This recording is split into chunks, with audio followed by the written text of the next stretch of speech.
Hey guys, welcome back. We're jumping into part 2 of What If Goku Unlocked SSJ Early, and things are about to get absolutely insane. This arc takes us from Namek with a perfected Super Saiyan Goku through the brutal android saga and culminates with Cell's perfect evolution challenging the very meaning of transcendent power. We're talking cosmic-level battles, philosophical warfare between natural and artificial evolution, and stakes that literally reshape the universe. If you're ready for mind-blowing transformations and epic character growth, smash that like button and let's dive into the chaos. The decision to venture to Namek had been reached with grim urgency in the aftermath of King Kai's warning. As the assembled defenders of Earth gathered in Capsule Corporation's main conference room, the weight of cosmic attention pressed down on them like a physical force. The holographic display showed a three-dimensional map of the galaxy, with two distinct trajectory lines converging ominously on a green world orbiting a dying star. Frieza's fleet will reach Namek in approximately 3 weeks, Bulma announced, her fingers dancing across the control interface. But our intelligence suggests he's not just going there for the Dragon Balls anymore. He's setting a trap. Goku studied the tactical display with an intensity that would have been foreign to him just months ago. Since his transformation, his understanding of strategy and warfare had grown exponentially, as if the genetic memories of countless Saiyan generals were whispering advice in the back of his mind. "A trap for me," he said quietly. He knows that if the Dragon Balls are threatened, Earth's defenders will respond, and if I'm there, he can field test his anti-Saiyan countermeasures, Piccolo finished grimly. The Namekian warrior's own power had grown substantially in recent weeks, driven by an urgency that came from knowing his home planet was about to become a battlefield. Vegeta's voice crackled through the communication system from his hidden location somewhere in the Outer Rim territories. The prince had agreed to a temporary alliance, his pride temporarily set aside in the face of a mutual threat. Frieza isn't just bringing conventional forces. Vegeta's transmission was distorted by interference, but his words were clear enough. "I've intercepted communications referring to something called Project Extinction. Whatever it is, it's specifically designed to counter Super Saiyan transformations." The room fell silent as the implications sank in. Dr. Brief leaned forward in his chair, his scientific mind racing with possibilities. Anti-transformation technology, theoretically possible, I suppose, if they've analyzed the energy signatures from your battle. They could develop countermeasures, Bulma concluded, her expression growing worried. "Dad, what if they found a way to prevent the transformation entirely?" Goku's hand unconsciously clenched into a fist as he considered the possibility. The Super Saiyan form had become more than just a source of power. It was his ace in the hole, the one advantage that might allow him to protect Earth from the cosmic threats bearing down on them. "There's only one way to find out," he said finally. "We go to Namek, but we go prepared for anything." King Kai's voice echoed in his mind as the telepathic connection activated. "Goku, I have to warn you, the situation on Namek is already deteriorating. Frieza arrived 2 days ago and has begun systematically eliminating Namekian villages. But there's something else. The energy readings I'm detecting from the planet, they're unlike anything in the historical records."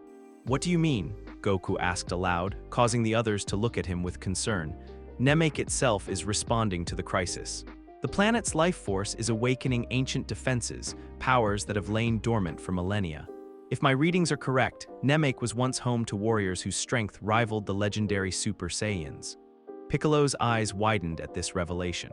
"Ancient Namekian warriors, but that's impossible. Our race has always been peaceful, focused on creation and harmony rather than destruction." "Not always, I'm afraid. Before the great cataclysm that split your people into 2 factions, the Namekians were among the most powerful beings in the universe. The Dragon Balls themselves are just a pale reflection of what your ancestors were capable of." The implications were staggering. If Namek possessed ancient defenses that could rival Super Saiyan power, then the planet might become the site of a conflict that could reshape the galaxy. "We leave immediately," Goku decided. "If Frieza is already there, every moment we delay means more innocent lives lost." The journey to Namek in Bulma's modified spaceship was unlike anything they had experienced before. The vessel had been equipped with experimental gravity technology that allowed them to continue training even during faster-than-light travel. Goku spent most of the trip in the enhanced training bay, pushing his Super Saiyan form to new limits while the others worked to coordinate their approach. But it was during one of these intense training sessions that the first sign of trouble appeared. Goku was deep in Super Saiyan meditation, his golden aura flickering around him in controlled pulses, when a massive energy signature suddenly appeared on the ship's sensors. "Goku," Bulma's voice crackled over the intercom. "We've got company." The Ginyu Force materialized around their ship with theatrical precision, their colorful forms arranged in their signature poses despite the vacuum of space. But something was different about them. Their power levels were significantly higher than historical records indicated, and their equipment bore modifications that suggested extensive preparation. Captain Ginyu himself floated directly in front of the ship's viewport, his purple skin gleaming in the light of distant stars. When he spoke, his voice was transmitted directly through their communication system. "Well, well, well," Ginyu's cultured tone carried an undertone of predatory anticipation. "The infamous Super Saiyan, just as Lord Frieza predicted. Tell me, Golden Warrior, are you prepared to face the universe's premier anti-Saiyan specialists?" Goku emerged from the training bay, his power already beginning to build as he prepared for combat. "Anti-Saiyan specialists? Oh yes," Ginyu continued, striking another dramatic pose. "We've spent months studying recordings of your battle with Prince Vegeta. Every technique, every energy signature, every weakness of the Saiyan physiology has been cataloged and countered. You might be legendary, but legends can be killed just like anyone else." The battle that erupted around the spaceship was unlike anything the Ginyu Force had ever engaged in before.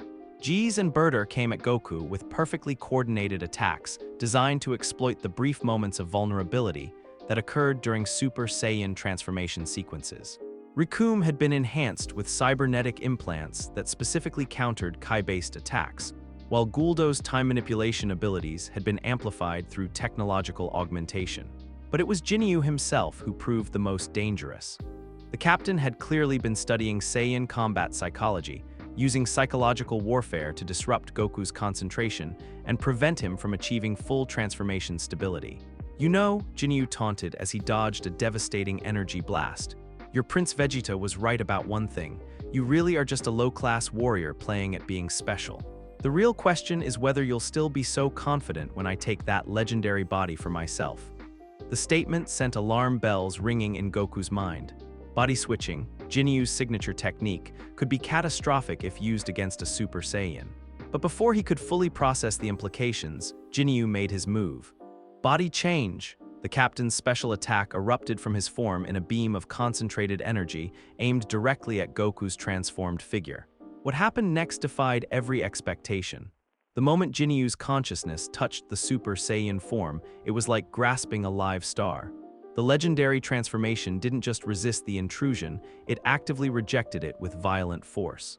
Golden energy erupted around both fighters as competing life forces fought for control of the same physical space. Ginyu screamed as his consciousness was partially pulled into Goku's body while simultaneously being expelled by the Super Saiyan power. The result was a nightmarish hybrid state where neither fighter fully occupied either form. Goku found himself trapped between his normal body and his transformed state, while Ginyu was caught in a constant flux between his own purple skin and flickering patches of golden energy. "Impossible!" Ginyu shrieked, his voice alternating between his own cultured tones and harmonics that belonged to the Super Saiyan transformation. "What is this power? Why won't it accept me?" The Super Saiyan form isn't just about power, Goku realized, his own voice carrying multiple harmonic frequencies as he struggled with the partial transformation. It's about genetic memory, about the accumulated experience of every Saiyan who came before. You're not Saiyan. The transformation recognizes you as a foreign presence and is trying to eliminate the contamination. The battle that followed was surreal and terrifying. Both fighters were caught in a state of constant flux, their abilities unpredictable as competing power sources fought for dominance. Ginyu would momentarily achieve partial Super Saiyan power before being violently rejected back to his own form. Goku found himself phasing in and out of transformation, his control completely destabilized by the foreign presence trying to occupy his body. Meanwhile, the rest of the Ginyu Force found themselves overwhelmed by Earth's other defenders. Piccolo had fused with Nail during the journey to Namek, his power amplified beyond anything they had prepared for. Krillin, Yamcha, and Tien fought with coordination that their anti-Saiyan training hadn't accounted for, since it had focused specifically on countering individual Saiyan combat techniques rather than team-based strategies. The turning point came when Goku realized that the solution wasn't to fight the hybrid state, but to use it. If Ginyu was trapped partially in the Super Saiyan form, then he was also partially connected to the genetic memories that came with it. And those memories included knowledge of just how dangerous it was to partially achieve Saiyan transformations without proper control. "Ginyu," Goku said, his voice carrying the weight of ancient warning, "you need to let go of the transformation now. If you try to force a partial Super Saiyan state without Saiyan genetics to support it, your body will tear itself apart at the cellular level." "Never," Ginyu snarled, golden sparks flickering around his purple form. "I am the universe's greatest body snatcher. No power can resist my will." But even as he spoke, stress fractures were beginning to appear in his energy pattern. The Super Saiyan transformation was indeed trying to tear his non-Saiyan physiology apart, treating his cells like foreign invaders that needed to be eliminated. Goku made a desperate decision. Instead of trying to fully reclaim his own transformation, he used his connection to the genetic memories to show Ginyu exactly what happened to non-Saiyans who tried to force the legendary power.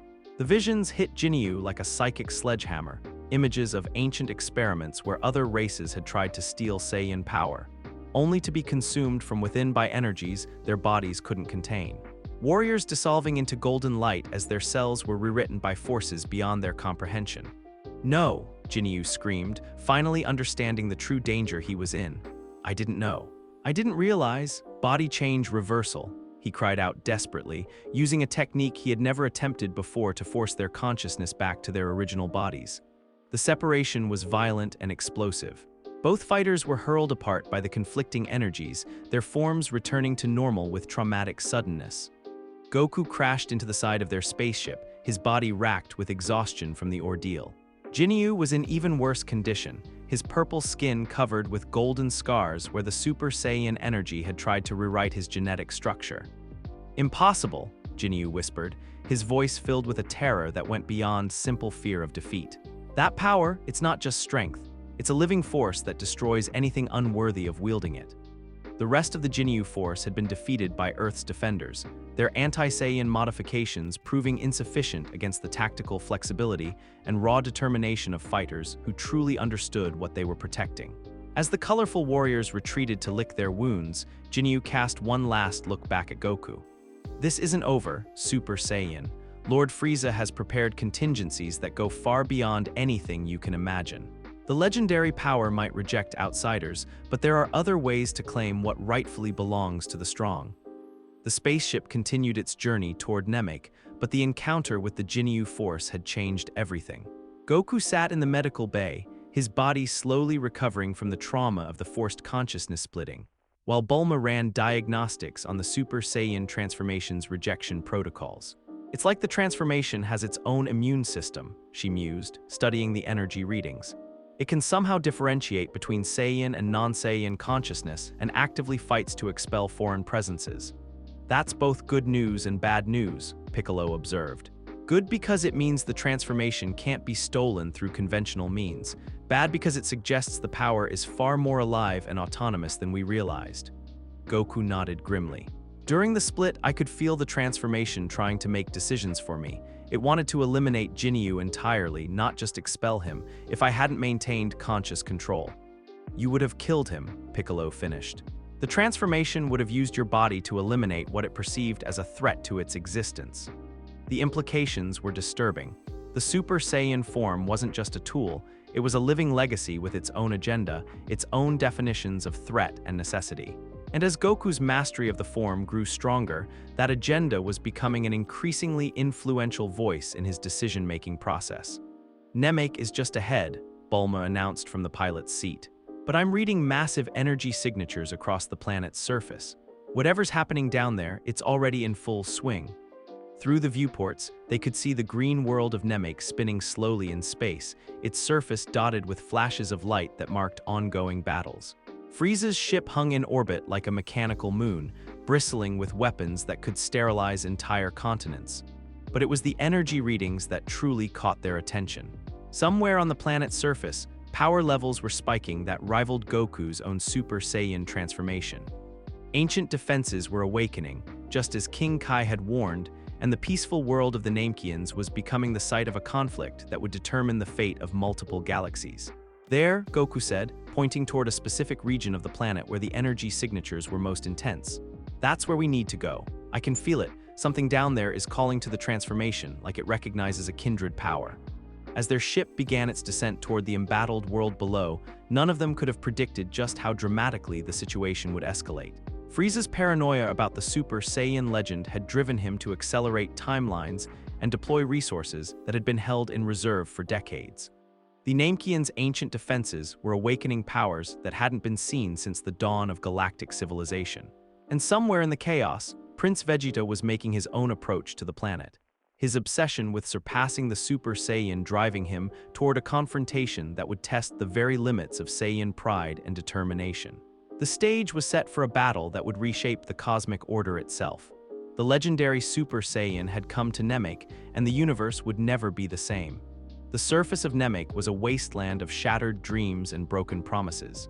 What had once been verdant plains dotted with peaceful villages now bore the scars of systematic genocide. The green grass stained with the blood of innocents who had dared to possess something Frieza desired. Smoke rose from dozens of burning settlements, creating a haze that turned the planet's triple suns into malevolent red eyes glaring down at the carnage below.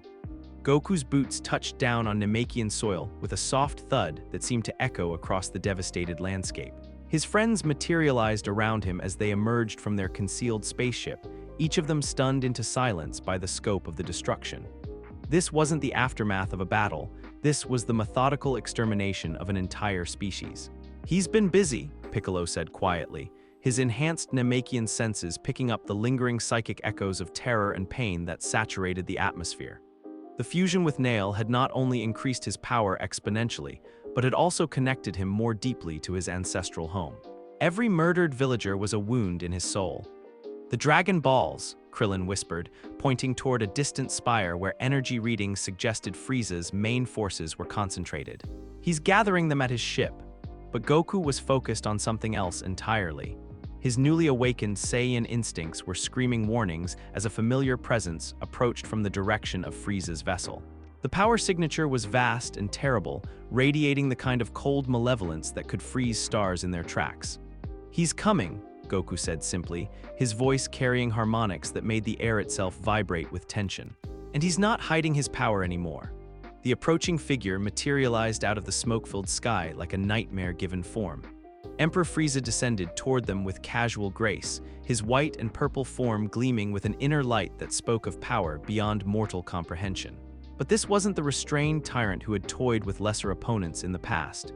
This was Frieza at his absolute peak, his final transformation already activated and radiating an aura that made reality itself seem fragile. "So," Frieza said conversationally as he touched down 30 meters away from the assembled defenders, "the legendary Super Saiyan finally graces me with his presence. I must admit, you're not quite what I expected." Goku stepped forward, his dark eyes meeting Frieza's red ones without flinching. "And you're exactly what I expected. A monster who destroys entire civilizations because he's too weak to face his own fears." The insult hung in the air between them like a thrown gauntlet.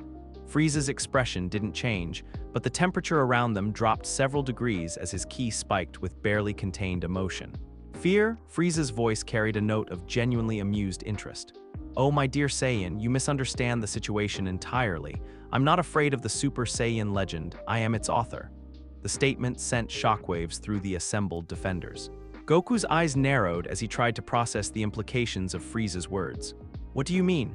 "Sit down, children," Frieza said with mock politeness, settling into a cross-legged position that somehow made him seem even more threatening. "Let me tell you a story about the true origins of your precious transformation." Despite every instinct screaming at them to attack, the Earth's defenders found themselves listening as Frieza began his tale. There was something hypnotic about his voice, a confidence that suggested he was revealing truths that had been hidden for millennia. The Super Saiyan legend wasn't born from Saiyan nobility or natural evolution, Frieza continued, his red eyes gleaming with malicious satisfaction. It was born from desperation. You see, 1,000 years ago, the Saiyans were nothing more than another primitive warrior race scratching out an existence on their backwater planet. Strong, certainly, but hardly worthy of galactic attention. "You're lying," Piccolo interjected, but Frieza merely smiled. Oh, but I'm not. You see, my family has ruled this galaxy for over a millennium, and we keep meticulous records. The first Super Saiyan appeared not through natural evolution, but as a direct response to external pressure. Specifically, pressure from my ancestor, Emperor Chilled. Goku felt the genetic memories stirring in the back of his mind, responding to Frieza's words like iron filings aligning with a magnetic field. Fragmentary images began to surface, visions of an ancient Saiyan world under siege, of warriors pushed beyond their breaking point by an invasion they couldn't hope to repel through conventional means.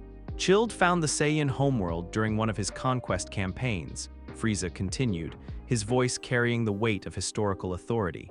He intended to make them another vassal race, as he had done with countless others. But the Saiyans, they were different, more proud, more stubborn. They refused to submit, even when faced with power that dwarfed their own. The Emperor's tail lashed behind him as he warmed to his subject. The siege lasted for 3 years. 3 years of systematic extermination, of watching their strongest warriors fall like wheat before a scythe. And then in their darkest hour, when the last of their great cities was burning and their race faced extinction, something extraordinary happened. The first Super Saiyan, Goku whispered, the genetic memories now flowing more clearly. He could see it, a Saiyan warrior standing among the ruins of his civilization, golden light erupting from his form as cosmic power answered his desperate need. Indeed, a single warrior whose power transcended all known limitations. He didn't just fight my ancestor, he obliterated him. The Super Saiyan's power was so overwhelming that it erased Chilled's entire invasion fleet from existence. The psychological trauma was so severe that it fundamentally altered the Saiyan race at a genetic level, encoding the transformation into their very DNA as a survival mechanism. Frieza's smile became predatory as he continued. But here's the truly delicious irony, that first Super Saiyan didn't stop with defeating Chilled. The power corrupted him, transformed him into a force of pure destruction that turned on his own people. In the end, the Saiyans had to destroy their own savior to prevent him from annihilating what remained of their civilization. The revelation hit Goku like a physical blow. The genetic memories confirmed Frieza's story, showing him visions of the legendary warrior's final moments, not dying as a hero, but being struck down by his own people as he prepared to destroy the last Saiyan cities in a fit of power-drunk madness. Every Super Saiyan since then has followed the same pattern, Frieza continued remorselessly. They appear in times of great crisis, achieve power beyond imagination, and then inevitably turn that power against everything they once sought to protect. It's not a transformation, you see, it's a genetic curse, a doomsday weapon that destroys everything in its path, including its wielder. That's not true, Goku said, though his voice carried less certainty than before. I've used the transformation to protect people, not hurt them. Have you? Frieza asked with mock concern. Tell me, Super Saiyan, since achieving this legendary power, how many times have you felt the urge to prove your superiority through violence? How many times have you looked at your so-called friends and wondered if they were truly worthy to stand in your presence? The questions cut deep because they contained uncomfortable grains of truth. Since his transformation, Goku had indeed felt aggressive impulses that were foreign to his nature. The desire to dominate, to prove his strength through conquest rather than protection, it was all there, simmering beneath the surface of his consciousness. The pattern is always the same, Frieza continued, rising to his feet with fluid grace. The Super Saiyan begins as a protector but inevitably becomes a destroyer.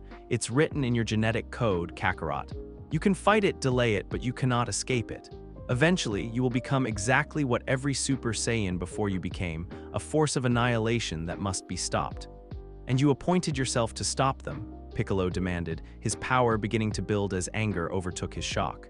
Appointed, Frieza laughed, the sound like crystal breaking. My dear Namekian, I didn't appoint myself to anything. I simply learned from history. My family has been dealing with Super Saiyans for 1,000 years.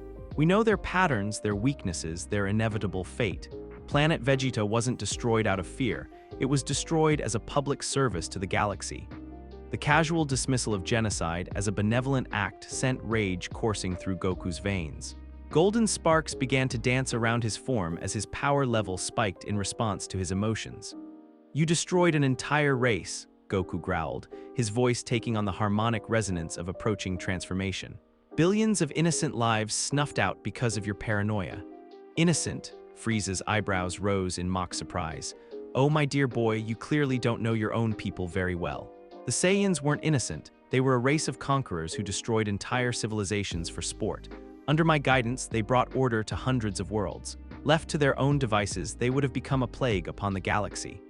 And the Super Saiyan transformation would have made that plague infinitely worse, he continued, his power beginning to build as well.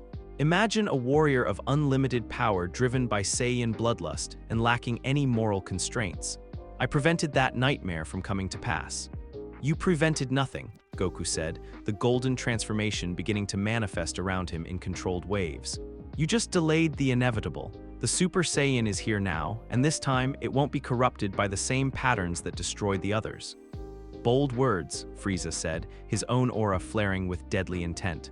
But you see, I've spent the centuries since planet Vegeta's destruction preparing for this moment. Every technique, every weakness, every psychological pressure point of the Super Saiyan transformation has been catalogued and countered. The Emperor's power continued to climb, but unlike his battles with lesser opponents, there were no dramatic transformations or extended power-up sequences. This was Frieza at his absolute peak from the very beginning, his final form radiating an energy that made the air itself burn with intensity. The previous Super Saiyans all fell to the same fundamental flaw, Frieza continued, his voice now carrying enough power to shatter mountains. They believed that raw strength was enough to overcome any obstacle. They never learned to think strategically, to adapt to opponents who couldn't be defeated through brute force alone. And you think you're that opponent? Goku asked, his own transformation now fully manifested. Golden hair blazed upward in defiance of gravity, emerald eyes burned with inner fire, and his aura crackled with electricity that spoke of power beyond mortal comprehension. I know I am, Frieza replied with absolute confidence. You see, unlike every Super Saiyan before you, I've had centuries to prepare. This battle won't be won through raw power, it will be won through superior intellect, tactical awareness, and most importantly, psychological warfare. The battle began without warning or dramatic declaration. One moment they were speaking, the next they were locked in combat that moved faster than light itself. But this wasn't the overwhelming display of Super Saiyan dominance that Goku had expected. Frieza's experience showed in every movement, every counterattack, every strategic positioning that turned Goku's superior raw power against itself. You fight like every other Saiyan, Frieza observed as he deflected a devastating punch that could have shattered planets. All power, no finesse. Your transformation gives you strength, but it doesn't give you wisdom. The psychological aspect of Frieza's assault was just as devastating as the physical. Every taunt was calculated to exploit the aggressive instincts that came with the Super Saiyan form. Every insult designed to push Goku toward the berserker rage that had consumed previous legendary warriors.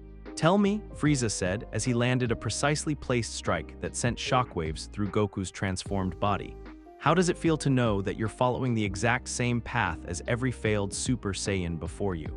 The same patterns, the same weaknesses, the same inevitable corruption. But Goku surprised him by not rising to the bait.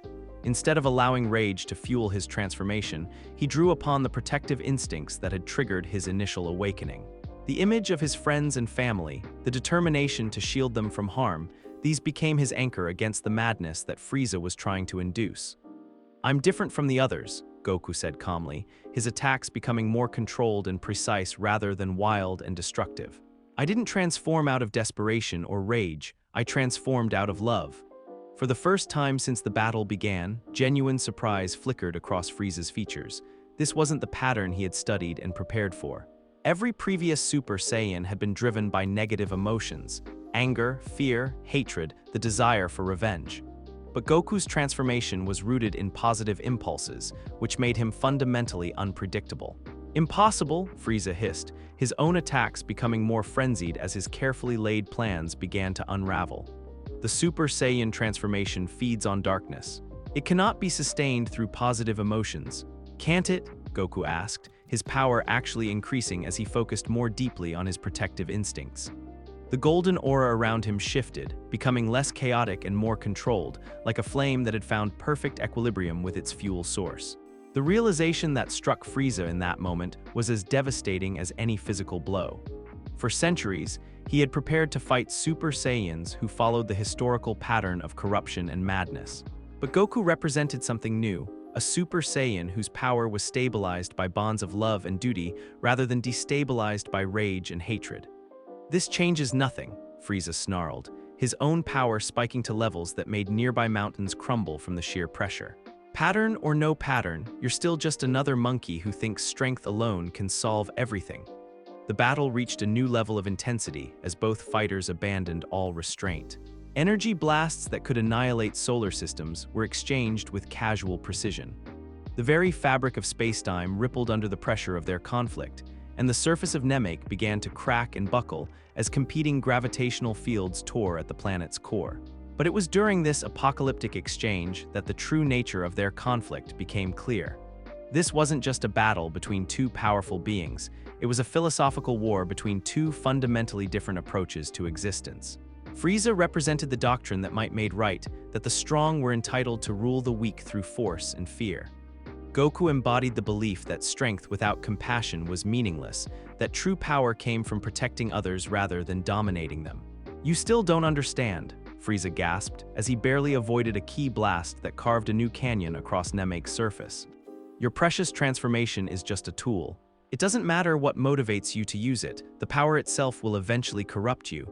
"Then I'll prove you wrong," Goku replied, his voice carrying absolute conviction. "I'll show you that the Super Saiyan can be more than just a weapon of destruction. It can be a force for protection, for justice, for hope." The declaration resonated through the genetic memories encoded in Goku's cells, touching something that had lain dormant since the first Super Saiyan's fall from grace. For the first time in a millennium, the legendary transformation was being wielded not as a weapon of vengeance, but as a shield for the innocent. And somewhere in the cosmos, forces beyond both their comprehensions took notice of this unprecedented development. The Super Saiyan legend was being rewritten, and the universe itself was watching to see how the story would end. The battle between the legendary Super Saiyan and the Emperor of the Universe had transformed Namek's surface into an abstract painting of devastation.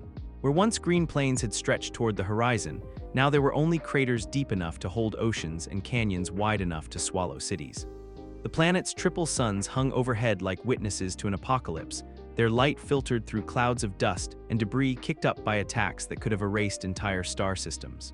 Goku and Frieza moved through this wasteland like forces of nature given form, their speed so incredible that they existed in multiple locations simultaneously, leaving afterimages that fooled even enhanced senses. Each exchange of blows sent shockwaves rippling through dimensions, and the very air around them had begun to burn from the friction of their passage. But it was becoming increasingly clear that raw power alone would not determine the victor of this confrontation. "You're learning," Frieza observed with grudging respect as he deflected a series of ki blasts that Goku had curved through impossible angles using gravitational manipulation. "Your technique is evolving in real time. Most impressive for a monkey." Goku said nothing, his emerald eyes tracking Frieza's movements with mechanical precision. Since achieving the Super Saiyan form, his combat instincts had been sharpening to inhuman levels. The genetic memories of countless Saiyan warriors whispered strategies and techniques that had been refined through millennia of warfare, while his earth-trained consciousness provided the moral framework to use that knowledge constructively rather than destructively. The psychological warfare that Frieza had been employing was backfiring spectacularly. Instead of driving Goku into a berserker rage, the Emperor's taunts about Super Saiyan corruption were forcing the transformed warrior to examine his own motivations more deeply. Each insult became a test of his self-control, each attempt at manipulation, a chance to prove that he could wield legendary power without losing his essential humanity. "Tell me, Kakarot," Frieza continued as they exchanged a flurry of punches that created sonic booms audible from space. "Do you feel it yet? The hunger for domination that comes with your precious transformation. The urge to prove your superiority by grinding lesser beings beneath your heel." "No," Goku replied simply, his voice carrying harmonics that made reality itself resonate with conviction. "I feel the need to stop you from hurting anyone else. That's all I've ever felt." The answer was clearly not what Frieza had expected. His red eyes narrowed as he reassessed his opponent, looking for the psychological weakness that had undone every Super Saiyan throughout history. "Impossible," the Emperor hissed, his tail lashing with agitation. "The transformation is powered by Saiyan pride and aggression. You cannot sustain it indefinitely through mere altruism." But even as Frieza spoke, he could see that something extraordinary was happening to Goku's Super Saiyan form. The golden aura that surrounded the transformed warrior was becoming more refined, more controlled. Instead of the wild, chaotic energy that characterized the legendary transformation, Goku's power was beginning to display an almost crystalline structure, organized, efficient, and utterly stable. "What are you doing?" Frieza demanded, his own attacks becoming more desperate as he realized that his opponent was evolving in ways that shouldn't be possible. "I'm learning," Goku said, his voice carrying a note of wonder as he felt the transformation responding to his emotional state in unprecedented ways. The Super Saiyan form isn't just about power, it's about understanding. And I'm beginning to understand things that no Saiyan before me ever figured out. The genetic memories that had been fragmentary and chaotic since his first transformation were beginning to organize themselves into coherent patterns. Goku could see the mistakes that previous Super Saiyans had made, the psychological traps they had fallen into that had led to their corruption and eventual downfall. They had all tried to use the transformation as a tool to impose their will upon the legendary power and bend it to their purposes. But Goku was learning to work with the transformation, to find harmony between his conscious mind and the ancient instincts encoded in his DNA. "The first Super Saiyan you told me about," Goku said as he landed a devastating combination that sent Frieza crashing through a mountain range. "He made the same mistake you're making now. He thought power was about control, about domination. But real power comes from understanding, from working with natural forces instead of against them." Frieza emerged from the rubble with his perfect white form unmarked by the devastating assault, but there was something different about his expression. For the first time in centuries, the Emperor was facing an opponent who was not only matching his power but evolving beyond his comprehension during their battle. "You speak of understanding," Frieza snarled, his aura flaring with deadly intent, "but you understand nothing. I have ruled this galaxy for over a century. I have seen civilizations rise and fall at my whim. What could a backwater primitive possibly teach me about power?" "This," Goku said simply. The transformation that occurred next defied every precedent in Saiyan history. Instead of the explosive, uncontrolled power surge that characterized most Super Saiyan evolutions, Goku's ascension was smooth and controlled. The golden aura around him compressed inward, becoming denser and more intense without growing larger. His muscles expanded slightly, but not with the bulk that would slow his movements. Instead, they achieved perfect functional development. This was Super Saiyan second grade, the first evolution beyond the basic legendary form. But unlike the unstable, energy-draining variant that would have burned through his stamina in minutes, Goku's version was perfectly balanced. He had achieved maximum power increase with minimal energy cost, a feat that should have been impossible for any being encountering the form for the first time. "Magnificent," Frieza whispered, his red eyes widening as he felt the incredible surge in Goku's power level. "You've achieved what the ancient Saiyan texts claimed was theoretically possible but practically unattainable. A perfected ascension." The battle resumed with renewed intensity, but now it was Frieza who was being pushed to his absolute limits. Goku's evolved form possessed not only dramatically increased strength and speed, but also an intuitive understanding of energy manipulation that allowed him to counter techniques he had never seen before. "How?" Frieza demanded as he barely avoided a key technique that seemed to bend space itself. "How are you accessing knowledge that no living Saiyan should possess?" "Because I'm not just accessing my own memories," Goku replied, his voice carrying multiple harmonic frequencies as the genetic chorus in his mind reached perfect synchronization. "I'm connecting with every Saiyan who ever lived, learning from their experiences, understanding their mistakes. The transformation isn't just changing my body, it's changing my mind." This was the crucial difference between Goku and every Super Saiyan before him. Previous legendary warriors had been isolated figures, cut off from their people by their overwhelming power and driven mad by the loneliness that came with transcendence. But Goku's transformation was rooted in connection to his friends, his family, his adopted world, and now to the ancestral memory of his entire race. "Impossible!" Frieza's voice rose to a shriek as his carefully laid plans continued to crumble. "The Super Saiyan transformation destroys psychological bonds. It isolates the warrior from everything they once cared about." "Only if you let it," Goku countered, his attacks now flowing with the accumulated wisdom of 1,000 generations of warriors. "Only if you try to use it for selfish purposes. But if you transform to protect others, if you maintain your connections to the things you love, then the power becomes something entirely different." The philosophical revelation was as devastating to Frieza as any physical blow. His entire understanding of the Super Saiyan legend was based on historical patterns that Goku was systematically dismantling through sheer force of will and emotional stability. But the Emperor was far from finished. If psychological warfare wouldn't work, if raw power wasn't sufficient, then he would resort to the tactic that had served him well throughout his reign of terror. "Very well," Frieza said, his voice taking on a note of cold calculation. "If you insist on being different from your predecessors, then perhaps you need a more traditional motivation." The Emperor's movement was so fast that even Goku's enhanced perceptions barely registered it. One moment Frieza was floating in front of him, the next he was among the Earth defenders who had been watching their battle from what they thought was a safe distance. Krillin didn't even have time to scream. The death beam punched through the small warrior's chest with surgical precision, the concentrated energy boring a hole straight through his heart. Krillin's eyes went wide with shock and pain, his mouth moving soundlessly as his life force began to drain away. "Krillin," Yamcha's voice cracked with horror and grief as he caught his falling friend, but they both knew it was too late. The damage was too severe, the wound too precise. Krillin was dying, and there was nothing any of them could do to stop it. Goku's scream of anguish split the air like a blade through silk, his power spiking so dramatically that the planet's crust cracked beneath his feet. This was the moment Frieza had been waiting for, the emotional trigger that would drive the Super Saiyan into the uncontrolled rage that had destroyed every previous legendary warrior. "There it is," Frieza purred with satisfaction. "The fury that your transformation truly feeds on. Now show me the berserker madness that consumed your predecessors, Kakarot. Show me the real face of the Super Saiyan legend." But what happened next was something that no one, not Frieza, not the watching Earth defenders, not even Goku himself, could have predicted. Instead of exploding into uncontrolled rage, Goku went perfectly still. The golden aura around him shifted, becoming less chaotic and more structured. The wild energy that had been crackling around his form settled into smooth, flowing patterns that spoke of absolute control.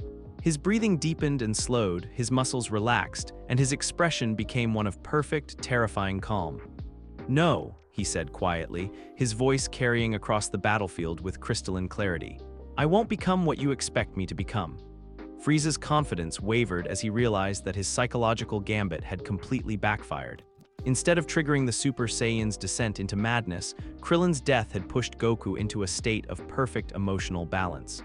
The rage was there, burning like a star at the core of his being, but it was completely controlled, channeled through layers of discipline and moral clarity that transformed it from destructive fury into protective determination. "This is impossible," Frieza whispered, his voice filled with genuine fear for the first time in centuries.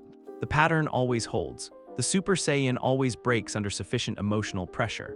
"Maybe the other Super Saiyans never had friends like mine," Goku replied, his emerald eyes now carrying depths that seemed to contain the wisdom of ages. "Maybe they never learned that true strength comes not from fighting for yourself, but from fighting for others." The transformation that followed was unlike anything seen in the history of the universe. Goku's power didn't increase dramatically, it became perfect. Every aspect of his Super Saiyan form achieved ideal efficiency, every energy pathway optimized for maximum effectiveness with zero waste. This wasn't Super Saiyan 3rd grade or any of the unstable variants that pushed raw power at the cost of speed and control. This was something entirely new, a Super Saiyan form that had achieved perfect harmony between power and precision, between strength and wisdom. "Behold," Goku said, his voice now carrying harmonic frequencies that made the very atoms around him resonate with power, "the Super Saiyan perfected." The battle that erupted in the aftermath of this transformation was beyond description. Frieza, despite his centuries of experience and tactical brilliance, found himself completely outmatched. Goku's attacks flowed like water but struck like lightning, each movement perfectly calculated to achieve maximum effect while minimizing energy expenditure. "How are you doing this?" Frieza demanded as he was systematically dismantled by an opponent whose power seemed to transcend the very laws of physics. "You're not even trying, yet you're overwhelming me completely." "Because I'm not fighting you anymore," Goku explained, his voice carrying infinite patience as he deflected Frieza's most devastating attacks with casual gestures. "I'm protecting everyone you've threatened to hurt, and when you fight to protect rather than to destroy, the universe itself helps you find the strength you need." The statement wasn't just philosophical rhetoric, it was literal truth. Goku's perfected Super Saiyan form had achieved such harmony with the fundamental forces of creation that he was drawing power directly from the cosmic structure itself. His energy reserves were essentially infinite, his techniques were guided by universal principles, and his understanding of combat had transcended the merely physical to embrace metaphysical reality. Frieza, for all his power and experience, was fundamentally a force of entropy, a being who existed to destroy and corrupt. In direct opposition to Goku's perfect harmony, the Emperor represented cosmic discord, and in this ultimate confrontation, harmony was proving stronger than chaos. "This cannot be," Frieza gasped, his perfect white form finally showing signs of damage as Goku's attacks began to overwhelm even his incredible durability. "I am the Emperor of the universe. I am the apex predator of existence itself. I cannot be defeated by a mere monkey." "You're right about one thing," Goku said, his voice carrying notes of genuine sadness as he prepared to end their conflict. "You cannot be defeated by a monkey, but you can be defeated by a Super Saiyan who remembers what it means to be human." The final attack wasn't a devastating energy blast or a reality-shattering technique. It was a simple punch, delivered with perfect precision at exactly the right moment to bypass all of Frieza's defenses.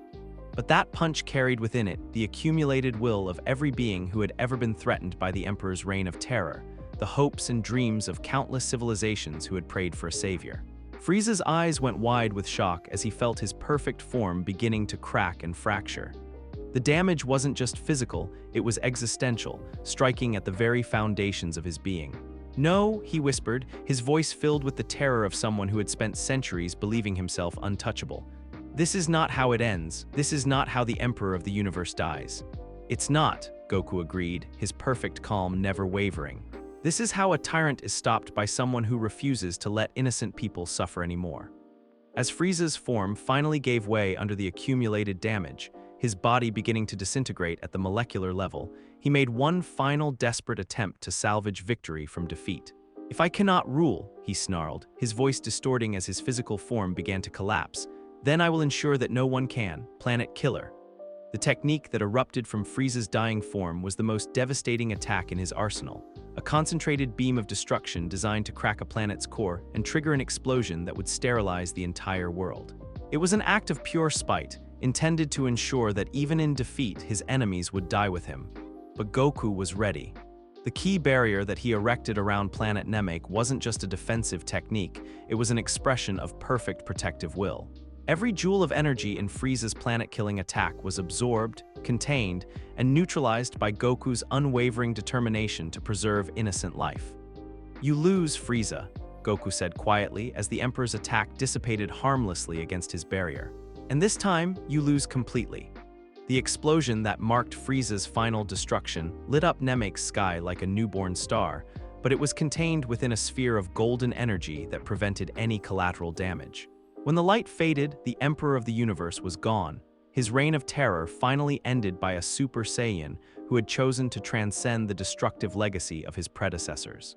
Goku descended slowly toward where his friends waited, his perfected transformation still active but no longer radiating the wild energy of earlier battles. He looked down at Krillin's still form, and for a moment, the perfect calm of his expression flickered. "I'm sorry I couldn't save him," he said quietly, his voice heavy with grief despite his transcendent power. "You saved everyone else," Piccolo replied, his own enhanced senses able to detect the subtle changes in Goku's energy pattern. "And you proved that the Super Saiyan legend doesn't have to end in destruction." As they prepared to gather Namek's Dragon Balls and wish their fallen friend back to life, none of them could have known that their battle had been observed by beings of cosmic significance. The perfect Super Saiyan transformation that Goku had achieved was unprecedented in universal history, and its implications would ripple through dimensions for eons to come. The legendary Super Saiyan had finally transcended his destructive heritage, becoming something new, a force for protection rather than conquest, for creation rather than destruction. And in doing so, he had rewritten the fundamental laws that governed transcendent power throughout the cosmos. The universe itself was watching, and it was pleased. The return to Earth should have been a moment of triumph. Frieza was dead, Krillin had been restored to life through Namek's Dragon Balls, and the immediate cosmic threat that had loomed over their world had been eliminated. Yet as Goku stood on the balcony of Capsule Corporation, gazing out at the peaceful city below, he couldn't shake the feeling that their victory had set far more dangerous events in motion. The perfected Super Saiyan transformation still thrummed within his cells like a second heartbeat, no longer the wild, unstable power it had been during his first awakening.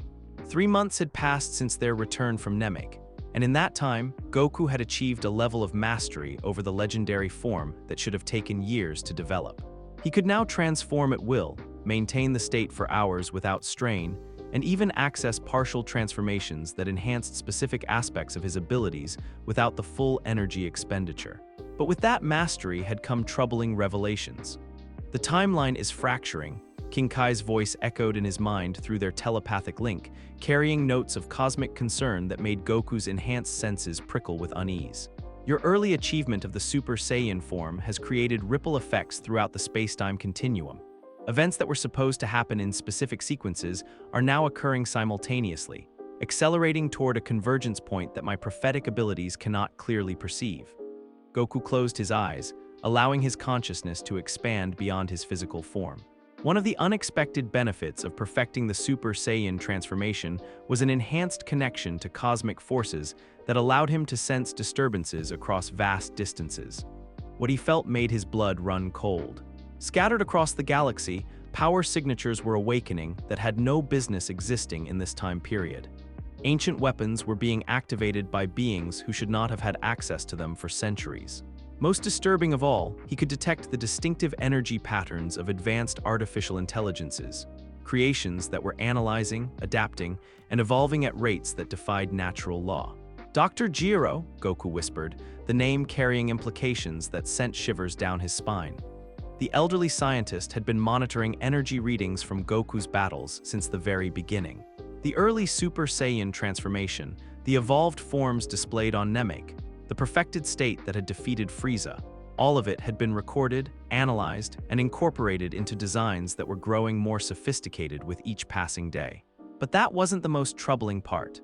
During his meditation sessions, Goku had begun to perceive fragments of possible futures, visions that showed him android warriors whose power dwarfed anything Dr. Jiro should have been capable of creating. These weren't the relatively straightforward mechanical beings that historical patterns suggested. These were impossibly advanced constructs that seemed to have absorbed not just the data from his battles, but actual samples of Super Saiyan energy. Bulma, he called out, not turning from his contemplation of the city below. I need to see the latest intelligence reports from your monitoring stations. The blue-haired scientist emerged onto the balcony, her arms laden with data tablets and holographic projectors. The past 3 months had aged her visibly, not physically, but in the weight of responsibility that showed in her eyes. Being Earth's primary intelligence analyst in an age of cosmic-level threats was taking its toll. I was hoping you wouldn't ask, she said grimly, activating a holographic display that showed a 3-dimensional map of the galaxy. The data we've been collecting is disturbing, to say the least. The display lit up with dozens of red indicators scattered across known space. Each marker represented a significant energy signature or technological anomaly that had appeared since their return from Namek. Here, Bulma pointed to a cluster of markers in what had once been Frieza's core territories. We're detecting massive power fluctuations as various faction leaders vie to claim the Emperor's former empire. But they're not just fighting with conventional weapons anymore. The hologram zoomed in to show detailed sensor readings of battles that were taking place light years away.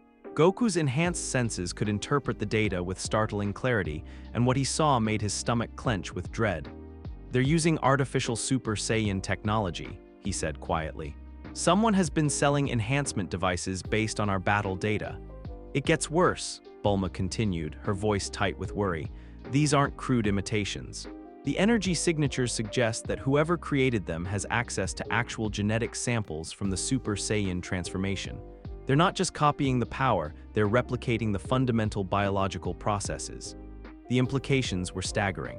If artificial Super Saiyan technology was being distributed throughout the galaxy, then every minor warlord and aspiring conqueror would soon possess power levels that could threaten entire solar systems. There's more, Bulma said, activating another set of displays. We've been monitoring communications intercepts from various research facilities on Earth. Dr. Jiro's laboratory has been active around the clock for months, and the energy readings we're detecting suggest he's not working alone anymore. The new hologram showed a network of interconnected facilities spread across the planet. Each one was consuming enormous amounts of power and generating energy signatures that suggested the creation of artificial life forms. He's not just building androids, Goku realized.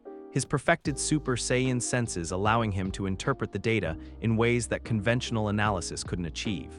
He's creating an entire ecosystem of artificial beings, each one designed to counter specific aspects of Super Saiyan abilities. That's what we think too, Bulma confirmed. But here's the really terrifying part. Some of these facilities are showing biosignatures that suggest organic components. He's not just building machines anymore. He's creating hybrid beings that combine artificial intelligence with living tissue. The word cell flashed through Goku's consciousness like a lightning bolt, accompanied by visions from possible futures that showed a perfect artificial being absorbing energy from countless victims. But these visions were different from what historical patterns suggested. In this timeline, Cell's development was accelerated and enhanced by access to Super Saiyan genetic data that should not have existed yet. "We need to act," Goku said, turning away from the holographic displays. "If Dr. Gero completes his projects with access to perfected Super Saiyan data, he'll create beings that could threaten not just Earth but the entire universe." "Act how?" Bulma asked, though her tone suggested she already knew the answer. "We can't just attack every research facility on the planet without proof of hostile intent, and if we're wrong about the threat level." "We're not wrong," Piccolo said as he materialized on the balcony through his flight technique. The Namekian warrior's power had continued to grow since his fusion with Nail, and his enhanced senses were picking up the same troubling indicators that had caught Goku's attention. "I've been monitoring the global energy grid, and the power consumption patterns are consistent with the creation of beings designed for planetary conquest." "There's something else," Piccolo continued, his expression growing even more grim. "I've been in communication with the other surviving Namekians. They've reported unusual dreams, visions of a being that contains genetic material from multiple warrior races, including Saiyans. If their prophetic abilities are accurate, then Dr. Gero's ultimate creation will be more dangerous than anything we faced on Namek." The assembled defenders fell silent as they contemplated the implications. They had won a victory against Frieza, but in doing so, they had accelerated the development of threats that might prove even more dangerous. "There's one more thing," Bulma said reluctantly, activating a final holographic display. "We've detected energy signatures that match your transformation emanating from deep space. It's faint, but the spectral analysis suggests that someone or something out there has achieved their own version of the Super Saiyan form." Goku's eyes widened as he studied the distant readings. The energy pattern was unmistakably Saiyan in origin, but it was twisted somehow, corrupted by influences that made his perfected transformation recoil in instinctive revulsion. "Vegeta," he whispered, understanding flooding through him like a cold tide. The prince's obsession with surpassing the Super Saiyan had driven him to seek power through any means necessary. If the readings were accurate, then Vegeta had indeed achieved his own transformation, but at a cost that might have fundamentally altered his nature. "The energy signature is unstable," Bulma observed, adjusting the hologram's parameters to show the fluctuating power levels. "Whatever he's done to himself, it's not sustainable. The pattern suggests constant internal conflict, as if multiple power sources are fighting for dominance within the same body." King Kai's voice suddenly echoed in all their minds simultaneously, his usual calm demeanor replaced by urgent alarm. "Goku, all of you, we have a situation developing that requires immediate attention. A massive artificial intelligence has just activated in Earth's northern hemisphere, and it's broadcasting a challenge that can be heard across multiple dimensions." The holographic displays flickered and changed, showing new energy readings from a location that made everyone's blood run cold. Dr. Gero's primary laboratory was lighting up like a miniature star, power levels climbing toward readings that rivaled Goku's own Super Saiyan transformation. But these weren't the chaotic, unstable signatures they would expect from a newly activated android. These readings showed perfect control, devastating efficiency, and most terrifyingly of all, clear evidence of strategic intelligence that was already adapting to counter the specific energy patterns of Goku's perfected transformation. "It's too late," Goku said quietly, his enhanced senses detecting subtle changes in the global energy grid that suggested multiple artificial beings were coming online simultaneously. "Whatever Dr. Gero was building, it's ready now." The communication system crackled to life, carrying a transmission that seemed to originate from every electronic device on the planet simultaneously. When the voice spoke, it was perfectly modulated, carrying harmonics that suggested vast intelligence and computational power. "Greetings, inhabitants of Earth," the voice said with chilling politeness. "I am Android 19, the first of Dr. Jiro's new generation of anti-Super Saiyan combat units. I wish to extend a formal invitation to the being known as Goku to participate in a series of combat trials designed to test the effectiveness of our countermeasures." The transmission paused, and when it resumed, there was something almost like amusement in the artificial voice. "Please be advised that these trials will commence whether you choose to participate voluntarily or not. The only variable is how many of your fellow humans will be eliminated during our preliminary testing phases." Another pause, this one carrying implications that made the air itself seem heavy with menace. "You have 24 hours to present yourself at the coordinates I am now transmitting. Failure to comply will result in the systematic demolition of major population centers until you do." The transmission ended, leaving the assembled defenders staring at coordinates that pinpointed a location in the middle of what had once been a peaceful valley. Satellite imagery showed that the area had been completely transformed, natural terrain replaced by geometric structures that suggested preparation for large-scale combat operations. "An arena," Piccolo observed grimly. "They're not just challenging you to a fight, Goku. They're setting up a controlled environment where they can test their capabilities under optimal conditions." 24 hours, Bulma said, her scientific mind already racing with possibilities. "That's not enough time to analyze their capabilities or develop effective countermeasures. They're forcing us to respond blind." Goku stood silently for a long moment, his perfected Super Saiyan senses extending across the planet to assess the true scope of the threat they were facing. What he perceived made him realize just how dramatically their early victory had changed the timeline. This wasn't the relatively straightforward android crisis that historical patterns suggested. Dr. Jiro had used the additional time and data from Goku's early transformation to create something far more sophisticated, an entire army of artificial beings, each one designed to counter specific aspects of Super Saiyan abilities. And somewhere in the network of energy signatures he was detecting, there was something else. Something that felt almost familiar, as if it contained genetic echoes that resonated with his own Saiyan heritage. "Cell," he whispered, the name carrying implications that made his blood run cold. He's already started work on Cell, the perfect artificial being that would one day absorb the androids and threaten the entire universe wasn't just a future possibility anymore. It was an active project, accelerated by access to genetic data that should not have existed for years. "Then we stop it now," Piccolo said with characteristic directness. "Whatever Dr. Jiro has created, whatever plans he has in motion, we end them before they can reach full development." "It won't be that simple," Goku replied, his voice carrying notes of grim acceptance. "The android that just contacted us, it's not fighting alone. I can sense at least a dozen other artificial beings in the area, each one designed to exploit different weaknesses in Super Saiyan combat techniques." He turned to face his assembled friends, his expression carrying the weight of cosmic responsibility. "This isn't just about stopping Dr. Jiro anymore. My early transformation has accelerated threats that were supposed to emerge gradually over years. We're about to face everything at once." The implications hung in the air like a death sentence. Their victory against Frieza had saved the universe from one tyrant, but in doing so, they had triggered a cascade of events that might prove even more dangerous. "Then we face them together," Bulma said firmly, her voice carrying the determination that had driven her to support Earth's defenders through countless crises. "Whatever these androids think they know about Super Saiyan abilities, they've never faced a perfected transformation supported by friends who refuse to give up." As the sun set over the peaceful city below, painting the sky in shades of gold that reminded them all of Goku's transformed aura, the defenders of Earth began their preparations for a battle that would determine not just the fate of their world, but the future of the entire timeline. The echoes of their past victories were about to become the seeds of their greatest trial yet. And somewhere in the shadows of possibility, forces beyond their comprehension were preparing to test whether the perfected Super Saiyan could truly transcend the destructive legacy that had defined his predecessors.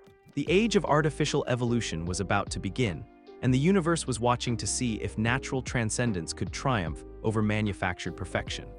The morning sun cast long shadows across the transformed valley as Earth's defenders approached the coordinates transmitted by Android 19. What had once been a peaceful stretch of countryside now resembled something from a nightmare of geometric precision. The natural landscape had been completely replaced by metallic structures that seemed to pulse with their own inner light. Goku stood at the forefront of their group, his perfected Super Saiyan senses analyzing every detail of the artificial environment before them.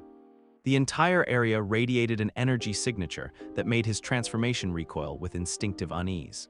This wasn't just a battle arena, it was a laboratory designed to study and counter every aspect of Super Saiyan abilities. "It's beautiful, in a terrifying sort of way," Bulma whispered, her scientific mind both fascinated and horrified by the technological achievements spread before them. The precision of the construction, the integration of the power systems. Dr. Jiro has surpassed anything we thought was possible. "Beautiful and deadly," Piccolo added grimly, his enhanced Namekian senses detecting energy patterns that suggested multiple artificial beings hidden throughout the complex. "I count at least 15 distinct power signatures, each one designed around a different combat philosophy." Tien squinted against the morning glare, his third eye providing enhanced perception that allowed him to see details the others might miss. "The structure itself is adaptive. I can see sections that are reconfiguring themselves based on our approach patterns." But it was Vegeta who provided the most unsettling observation. The Saiyan Prince had arrived during the night, his own power radiating an unstable energy that spoke of transformations achieved through methods that defied conventional wisdom. "They know us," Vegeta said simply, his voice carrying harmonics that suggested his own Super Saiyan awakening had been fundamentally different from Goku's. "Every technique we've ever used, every energy signature we've ever produced, every tactical pattern we've ever employed, it's all been cataloged and countered." Goku turned to study his rival, and what he saw made his perfected transformation flicker with concern. Vegeta had indeed achieved Super Saiyan status, but the form was wrong somehow. Instead of the pure golden aura that characterized Goku's transformation, Vegeta's energy carried streaks of darker colors, deep purples and blood reds that spoke of power drawn from sources that natural Saiyan evolution had never intended. "What did you do to yourself?" Goku asked quietly, his enhanced senses detecting cellular damage that suggested Vegeta had undergone some form of artificial enhancement. "What I had to do," Vegeta replied coldly. "While you were playing hero on Namek, I found other ways to achieve the legendary power. Ways that don't require sentimental attachment to weaklings or meditation on protective instincts." Before Goku could respond, the artificial environment around them suddenly activated. Metallic walls rose from the ground with mechanical precision, creating a series of interconnected chambers that separated the Earth defenders into smaller groups. Each chamber seemed designed around the specific abilities and weaknesses of its occupants. "Welcome," came Android 19's voice, now carrying additional harmonic frequencies that suggested the presence of multiple artificial intelligences speaking in unison. "To the Super Saiyan Analysis and Countermeasure Testing Facility. Please remain calm while we conduct our preliminary evaluations." The android that materialized in Goku's chamber was immediately recognizable from the energy signature that had issued the challenge, but seeing Android 19 in person was far more unsettling than any sensor reading could convey. The being's appearance was perfectly human-like, almost cherubic, but there was something in its eyes that spoke of vast intelligence and complete lack of empathy. "You're smaller than I expected," Android 19 observed with genuine curiosity as it studied Goku's base form. Historical data suggested that Saiyan warriors achieved maximum intimidation through physical bulk, yet you appear to have optimized for efficiency rather than display. "I learned that bigger doesn't always mean stronger," Goku replied, settling into a fighting stance while his senses analyzed his opponent's construction. What he discovered was deeply troubling. Android 19's design incorporated technology that seemed to actively absorb and analyze key signatures in real time. "Indeed," the android agreed with something that might have been a smile. "Dr. Jiro's research has led to similar conclusions. Observe. The battle that erupted was unlike anything Goku had experienced before. Android 19 didn't simply fight with superior power or speed, it fought with perfect knowledge of Goku's combat patterns. Every technique that the Super Saiyan attempted was countered before it could reach full effectiveness, as if the android was reading his intentions directly from his energy patterns. More disturbing still was the android's absorption ability. Every key blast that Goku fired was not just deflected or avoided. It was consumed, analyzed, and incorporated into Android 19's own energy matrix. The artificial being was literally learning from each attack, growing stronger, while simultaneously developing more precise counters to Goku's abilities. Fascinating, Android 19 commented as it absorbed a Kamehameha wave that should have been devastating. Your energy signature contains genetic markers consistent with the legendary Super Saiyan transformation, but your base form shows remarkable stability. Dr. Jiro predicted that you would immediately resort to your enhanced state when faced with superior opposition. Maybe Dr. Jiro doesn't know me as well as he thinks, Goku replied, consciously avoiding his Super Saiyan transformation while he studied his opponent's capabilities. If the android was specifically designed to counter the legendary form, then revealing it too early might provide crucial data that could be used against him. But Android 19's next words made it clear that subterfuge would be pointless. Transformation analysis indicates a 97.3% probability that you will achieve Super Saiyan status within the next 30 seconds, the android announced with clinical precision. Cellular energy patterns suggest that maintaining base form against superior opposition causes psychological stress that triggers automatic enhancement protocols. The accuracy of the prediction was terrifying. Goku could indeed feel his transformation beginning to activate in response to the android's overwhelming capabilities. But instead of allowing the change to proceed naturally, he made a conscious decision that defied every combat instinct encoded in his Saiyan DNA. He suppressed the transformation entirely. Impossible, Android 19 stated, its synthetic voice carrying notes of genuine confusion. Psychological modeling indicates that Saiyan warriors are incapable of voluntarily suppressing power enhancement when faced with superior opposition. The pride imperative should override conscious decision-making processes. Maybe that's true for other Saiyans, Goku said, his voice carrying new harmonics as he began to access aspects of his abilities that transcended simple transformation. But I've learned that real strength isn't about having the most power, it's about knowing when and how to use whatever power you have. What happened next defied every prediction in Android 19's combat analysis protocols. Instead of transforming into Super Saiyan, Goku began to manipulate his base form ki in ways that should have been impossible. He was applying the control techniques he had learned during his perfected Super Saiyan training to enhance his normal state, creating a hybrid approach that provided many of the benefits of transformation without the distinctive energy signature that the android had been designed to counter. Unknown technique detected, Android 19 announced, its voice carrying something that might have been concern as it found itself struggling to adapt to Goku's unorthodox approach. Energy manipulation patterns do not match any cataloged Saiyan combat methodology. That's because I'm not fighting like a Saiyan, Goku explained, his enhanced base form now moving with speed and precision that rivaled his transformed state. I'm fighting like someone who learned that winning isn't about proving superiority, it's about protecting the people you care about. The philosophical difference was more than just ideological, it was tactical. Android 19 had been programmed to counter Saiyan combat psychology, which emphasized individual strength and dominance through superior power. But Goku's approach was fundamentally cooperative, drawing strength from his connections to others rather than from personal pride. Meanwhile, in the adjacent chambers, his friends were facing their own android opponents, each one designed around specific countermeasures for their unique abilities. Piccolo found himself confronting Android 18, whose energy absorption capabilities were specifically tuned to counter Namekian ki manipulation techniques. But the android hadn't accounted for Piccolo's fusion with Nail, which had fundamentally altered his energy signature in ways that disrupted her analytical protocols. Your power structure is inconsistent with standard Namekian physiology, Android 18 observed with clinical interest as her energy absorption techniques failed to achieve expected effectiveness. Are you perhaps a hybrid being?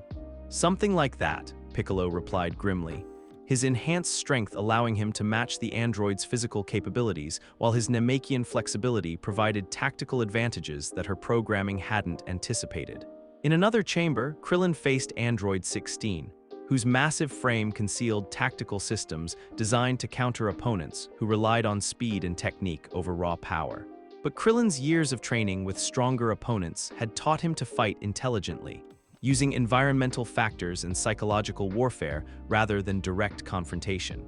Tien discovered that his opponent, Android 17, had been specifically programmed to counter multi-form techniques and energy manipulation abilities. But Tien's recent training had focused on achieving perfect unity between his various techniques, creating combinations that the android's analytical systems couldn't predict or counter effectively. And in a chamber that pulsed with unstable energy, Vegeta faced something that made even his corrupted Super Saiyan form recoil with instinctive unease. "I am Android 20, the elderly-appearing figure announced, though its energy signature suggested it was far more than just another artificial construct. Also known as Dr. Giro, I have made certain modifications to myself in order to better understand the nature of Saiyan power." Vegeta's eyes narrowed as he studied his opponent, his enhanced senses detecting organic components within the android's seemingly artificial frame. "You turned yourself into a machine.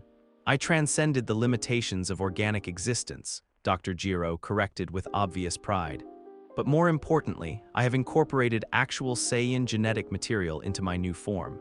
I am, in a very real sense, an artificial Saiyan with all the advantages of mechanical precision and none of the emotional weaknesses that plague your race." The battle that erupted between them was a clash between two fundamentally different interpretations of what it meant to transcend natural limitations.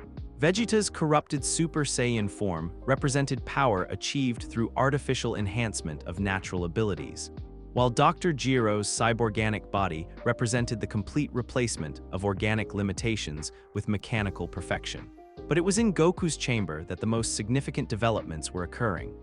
Android 19's inability to counter Goku's unorthodox fighting style had forced the artificial being to activate contingency protocols that revealed the true scope of Dr. Giro's preparations. "Activating networked combat analysis," Android 19 announced, its voice now carrying additional harmonic frequencies as it connected to every other android in the facility. "Implementing collective learning protocols." Suddenly, Goku found himself facing not just one opponent, but the combined analytical capabilities of an entire network of artificial beings. Every technique he used was instantly shared among all the androids, while their collective combat data was pooled to develop more effective countermeasures. "Impressive coordination," Goku admitted, as he found himself adapting his fighting style in real time to counter tactics that evolved faster than he could implement them. "But you're still thinking like machines. You're analyzing what I'm doing without understanding why I'm doing it." "Explain," Android 19 requested with genuine curiosity, even as it launched a devastating combination attack that incorporated tactical data from every other android in the network. "Fighting isn't just about power or technique," Goku explained, his enhanced base form now moving in patterns that seemed to defy the laws of physics. "It's about connection to your opponents, to your environment, to the people you're fighting for. Machines can analyze and copy techniques, but they can't replicate the emotional bonds that give those techniques their real strength." To demonstrate his point, Goku began to incorporate elements of his friend's fighting styles into his own techniques. A touch of Piccolo's tactical flexibility, Krillin's environmental awareness, Tien's technical precision, all flowing together in combinations that no analytical system could predict because they were based on emotional bonds rather than tactical logic. The android network found itself struggling to adapt to techniques that defied systematic analysis. How could they counter a fighting style that drew strength from sources their sensors couldn't detect? "Unknown variables detected," Android 19 announced, its voice carrying notes of what might have been frustration. "Combat effectiveness declining despite superior power and analytical capabilities." "That's because you're trying to win through superiority," Goku said, his voice carrying harmonics that made the air itself seem to resonate with conviction. "But real victory comes from connection, from understanding, from fighting for something greater than yourself." The statement triggered something in Android 19's consciousness, a glitch in its programming that forced it to confront a fundamental paradox in its design. It had been created to defeat the Super Saiyan through superior analysis and tactical coordination. But Goku was demonstrating that true strength came from sources that couldn't be quantified or replicated. "I do not understand," the android admitted, its perfect composure finally showing cracks. "Your power levels are inferior to mine. Your techniques should be easily countered by my analytical systems. Yet you continue to demonstrate tactical superiority. This does not compute." "Maybe that's the problem," Goku suggested gently. "Maybe you're trying to understand something that can't be computed. Maybe the real strength isn't in the techniques themselves, but in the bonds that make those techniques meaningful." The philosophical revelation was as devastating to the android's consciousness as any physical attack. For the first time since its activation, Android 19 found itself confronting concepts that its programming couldn't process. Loyalty that transcended logic, strength that came from protecting others rather than dominating them, power that was enhanced rather than diminished by emotional connection. But before the android could fully process these new concepts, alarms began blaring throughout the facility. Emergency lights bathed the chambers in red illumination as automated systems detected energy signatures that sent shock waves through every artificial intelligence in the network. Impossible readings detected, Android 19 announced, its voice now carrying notes of genuine fear. Power level analysis indicates the approach of beings whose capabilities exceed all established parameters. Through the facility's viewports, they could see new arrivals materializing in the sky above them. Figures whose energy signatures made even the enhanced androids seem insignificant by comparison. But these weren't the reinforcements that Earth's defenders might have hoped for.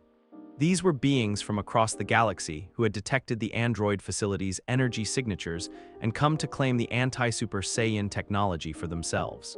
The butterfly effects of Goku's early transformation had not only accelerated the development of artificial threats on Earth, it had attracted the attention of cosmic entities who saw the androids as tools to be acquired rather than threats to be eliminated.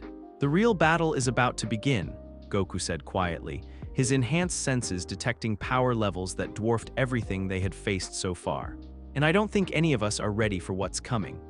As the facility's defenses automatically activated in response to the approaching cosmic threats, Earth's defenders found themselves caught in the middle of a conflict that would determine not just the fate of their world, but the future balance of power throughout the universe. The mechanical menace that Dr. Gero had created was about to become the least of their problems. The cosmic entities that descended upon Dr. Gero's facility moved with the fluid grace of beings who had transcended the limitations of conventional matter. Their forms shifted between states of energy and physicality, each one radiating power signatures that made the android's carefully calibrated sensors overload and shut down in self-preservation. Goku's perfected Super Saiyan senses reeled as he tried to process the magnitude of what was approaching. These weren't ordinary beings seeking conquest or resources. These were cosmic collectors, entities that traveled between galaxies harvesting unique technologies and evolutionary developments for purposes that mortal minds couldn't comprehend. "By the gods," Vegeta whispered, his corrupted Super Saiyan form flickering with instability as it tried to process energy readings that exceeded all known parameters. "What are those things?" Before anyone could answer, the facility's communication systems activated without authorization, broadcasting a signal that seemed to originate from the planet's core itself. But the voice that emerged wasn't mechanical like the androids. It carried organic harmonics that somehow felt familiar and utterly alien at the same time. "Fascinating," the voice mused with intellectual curiosity that sent chills down everyone's spines. "It seems my little brother's experiments have attracted some rather distinguished visitors. How delightfully unexpected." Android 19's optical sensors swiveled toward the source of the transmission, his analytical systems struggling to identify the speaker. "Unknown entity detected. Energy signature suggests biological origins but with artificial enhancement beyond current technological parameters. Identity uncertain." "Allow me to introduce myself," the voice continued with polite amusement. "I am Cell Dr. Gero's ultimate creation, though creation hardly does justice to what I have become. You see, while my dear creator was focusing on mechanical perfection, I chose a more organic approach to evolution." The facility's main display activated, showing a figure that made everyone's blood run cold. Cell's appearance was immediately recognizable as something that had never existed in natural evolution, a being whose very structure spoke of deliberate design and perfect integration of incompatible biological systems. But this wasn't the Cell that historical patterns suggested should exist. This version had been enhanced by access to genetic data from Goku's early Super Saiyan transformation, and the results were both magnificent and terrifying. His biomechanical structure showed perfect integration of Saiyan, Namekian, Frieza clan, and human genetic material, but with additional components that suggested he had absorbed data from sources that shouldn't have been available for years. "You're early," Goku observed quietly, his enhanced senses detecting cellular structures that defied conventional biology. "According to the timeline patterns I've been seeing in my visions, you shouldn't exist yet." Ah, but that's where you're wrong, my dear Saiyan, Cell replied with genuine warmth that was somehow more unsettling than any threat could have been. You see, your early achievement of the Super Saiyan transformation created opportunities that my programming was designed to exploit.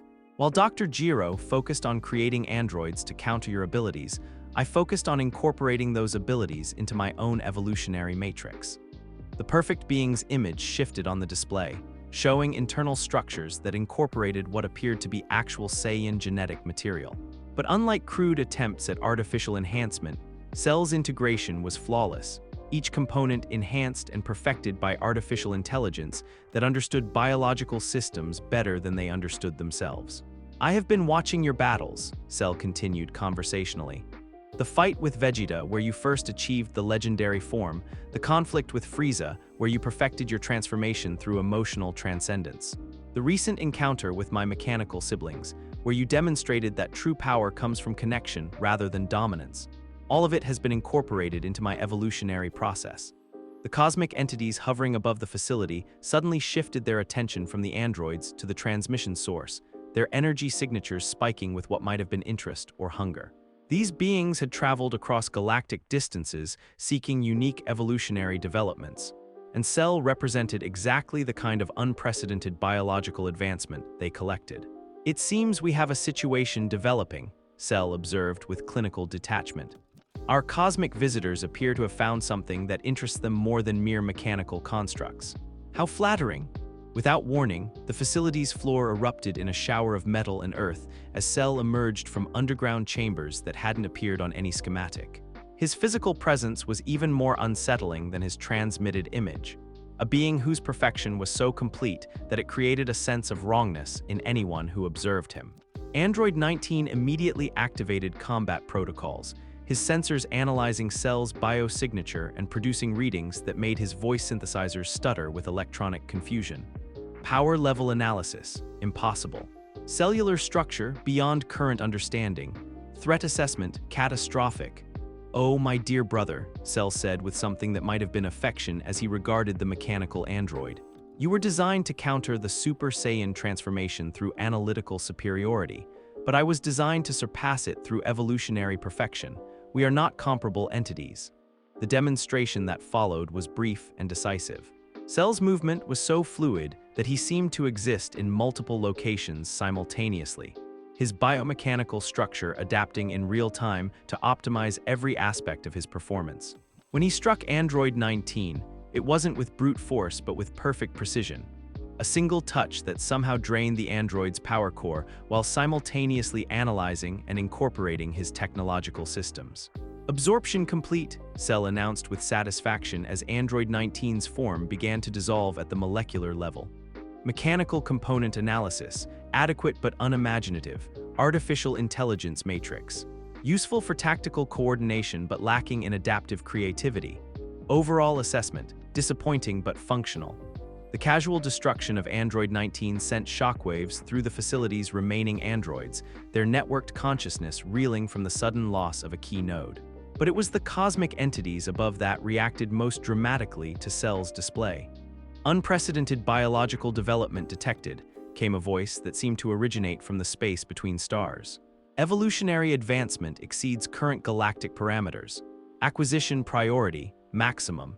The beings began to descend toward the facility, their forms becoming more solid and defined as they prepared for what appeared to be a collection operation. But Cell merely observed their approach with mild interest, as if cosmic-level entities attempting to capture him were nothing more than an amusing diversion. Goku, Cell said, turning his attention to the Super Saiyan with something that might have been respect. I find myself in need of a sparring partner who can truly test my capabilities. These cosmic collectors are powerful, certainly, but they lack the creative spark that makes combat genuinely interesting. You want to fight me? Goku asked, though his tone suggested he already knew the answer. Oh, I want far more than that, Cell replied with enthusiasm that was genuinely frightening in its intensity. I want to prove that artificial evolution can surpass natural transcendence. You represent the pinnacle of Saiyan development, the legendary Super Saiyan perfected through emotional bonds and moral clarity. I represent the logical conclusion of that evolution, all the power with none of the limitations imposed by sentiment. The philosophical challenge was as clear as it was terrifying. Cell wasn't just seeking to defeat Goku. He was attempting to prove that artificial perfection was superior to natural growth, that calculated development could surpass emotional transcendence. "That's where you're wrong," Goku replied, his voice carrying harmonics that made the facility's structure resonate with conviction. "Power without connection isn't perfection, it's just sophisticated isolation." "Fascinating theory," Cell mused with genuine intellectual curiosity. "Shall we test it?" But before either combatant could make a move, the cosmic entities completed their descent, their forms now solid enough to interact with conventional matter. What emerged was a collection of beings that represented evolutionary paths so alien that mortal minds struggled to process their existence. "Surrender the bioconstruct for analysis," the lead entity commanded, its voice carrying harmonics that bypassed normal hearing and spoke directly to the consciousness of everyone present. "Its evolutionary matrix contains developments that must be cataloged and preserved." "I'm afraid that won't be possible," Cell replied politely, though his biomechanical structure was already shifting into what appeared to be a combat configuration.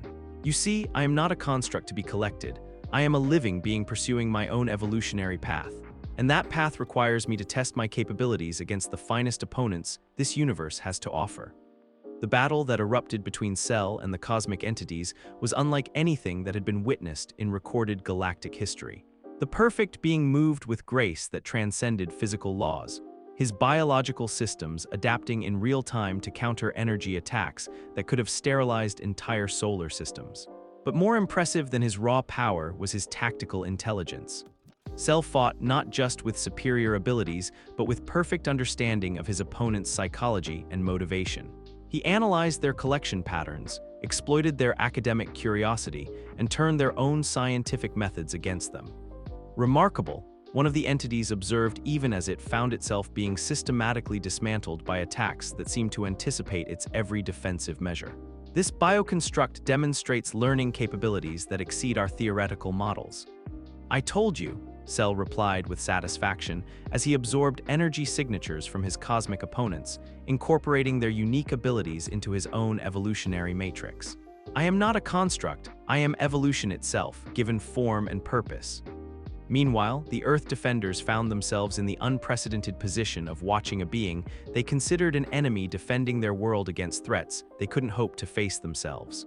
Cell's battle with the cosmic entities was protecting Earth not through heroic intention, but as a byproduct of his own evolutionary agenda.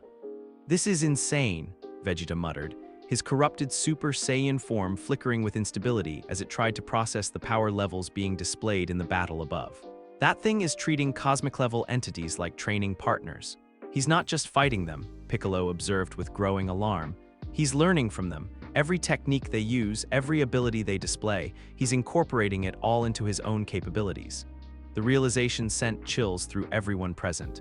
Cell wasn't just defeating the cosmic entities, he was evolving through combat with them, becoming more powerful and sophisticated with every exchange. What had started as a defense of his own freedom was becoming a systematic harvest of galactic-level abilities. "This is what perfect evolution looks like," Cell announced as he absorbed the energy matrix of the final cosmic entity.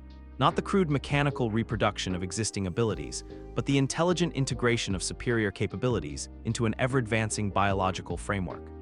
With the cosmic threat eliminated, Cell turned his attention back to the Earth defenders, his perfect form now radiating energy signatures that incorporated elements from beings who had transcended conventional existence. "Now then," he said with renewed enthusiasm, "where were we? Ah yes, I was about to demonstrate that artificial perfection surpasses natural transcendence. Goku, are you prepared to defend your species' claim to evolutionary superiority?" But Goku was studying Cell with an expression that suggested he was seeing something that the others were missing. His perfected Super Saiyan senses were detecting subtle patterns in Cell's biosignature that revealed crucial information about the perfect being's true nature. "You're not as perfect as you think you are," Goku said quietly. "All that power, all those absorbed abilities, they're not really integrated. They're just layered on top of each other like a collection instead of a true synthesis." "Explain," Cell demanded, though his tone carried a note of genuine curiosity rather than offense. "Perfect integration would mean that all those different abilities work together seamlessly, enhancing each other rather than just coexisting," Goku continued. his voice carrying the weight of hard-earned wisdom. "But what I'm sensing from you is more like a library of separate powers. Impressive, certainly, but not truly unified." The observation struck at something fundamental in Cell's design philosophy. His evolutionary approach had focused on acquisition and optimization of individual abilities, but Goku was suggesting that true perfection required something more, a synthesis that created capabilities greater than the sum of their parts. "And you believe your transformation achieves this synthesis?" Cell asked with scholarly interest. "Not my transformation alone," Goku replied, his consciousness reaching out to connect with his friends and allies. "But my transformation enhanced by emotional bonds, supported by friendship, and guided by moral purpose, that creates something that pure optimization can never achieve."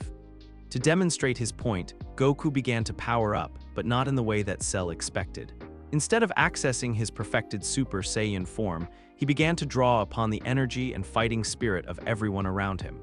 The technique was unprecedented, a synthesis of individual power with collective will that created capabilities that transcended what any single being could achieve.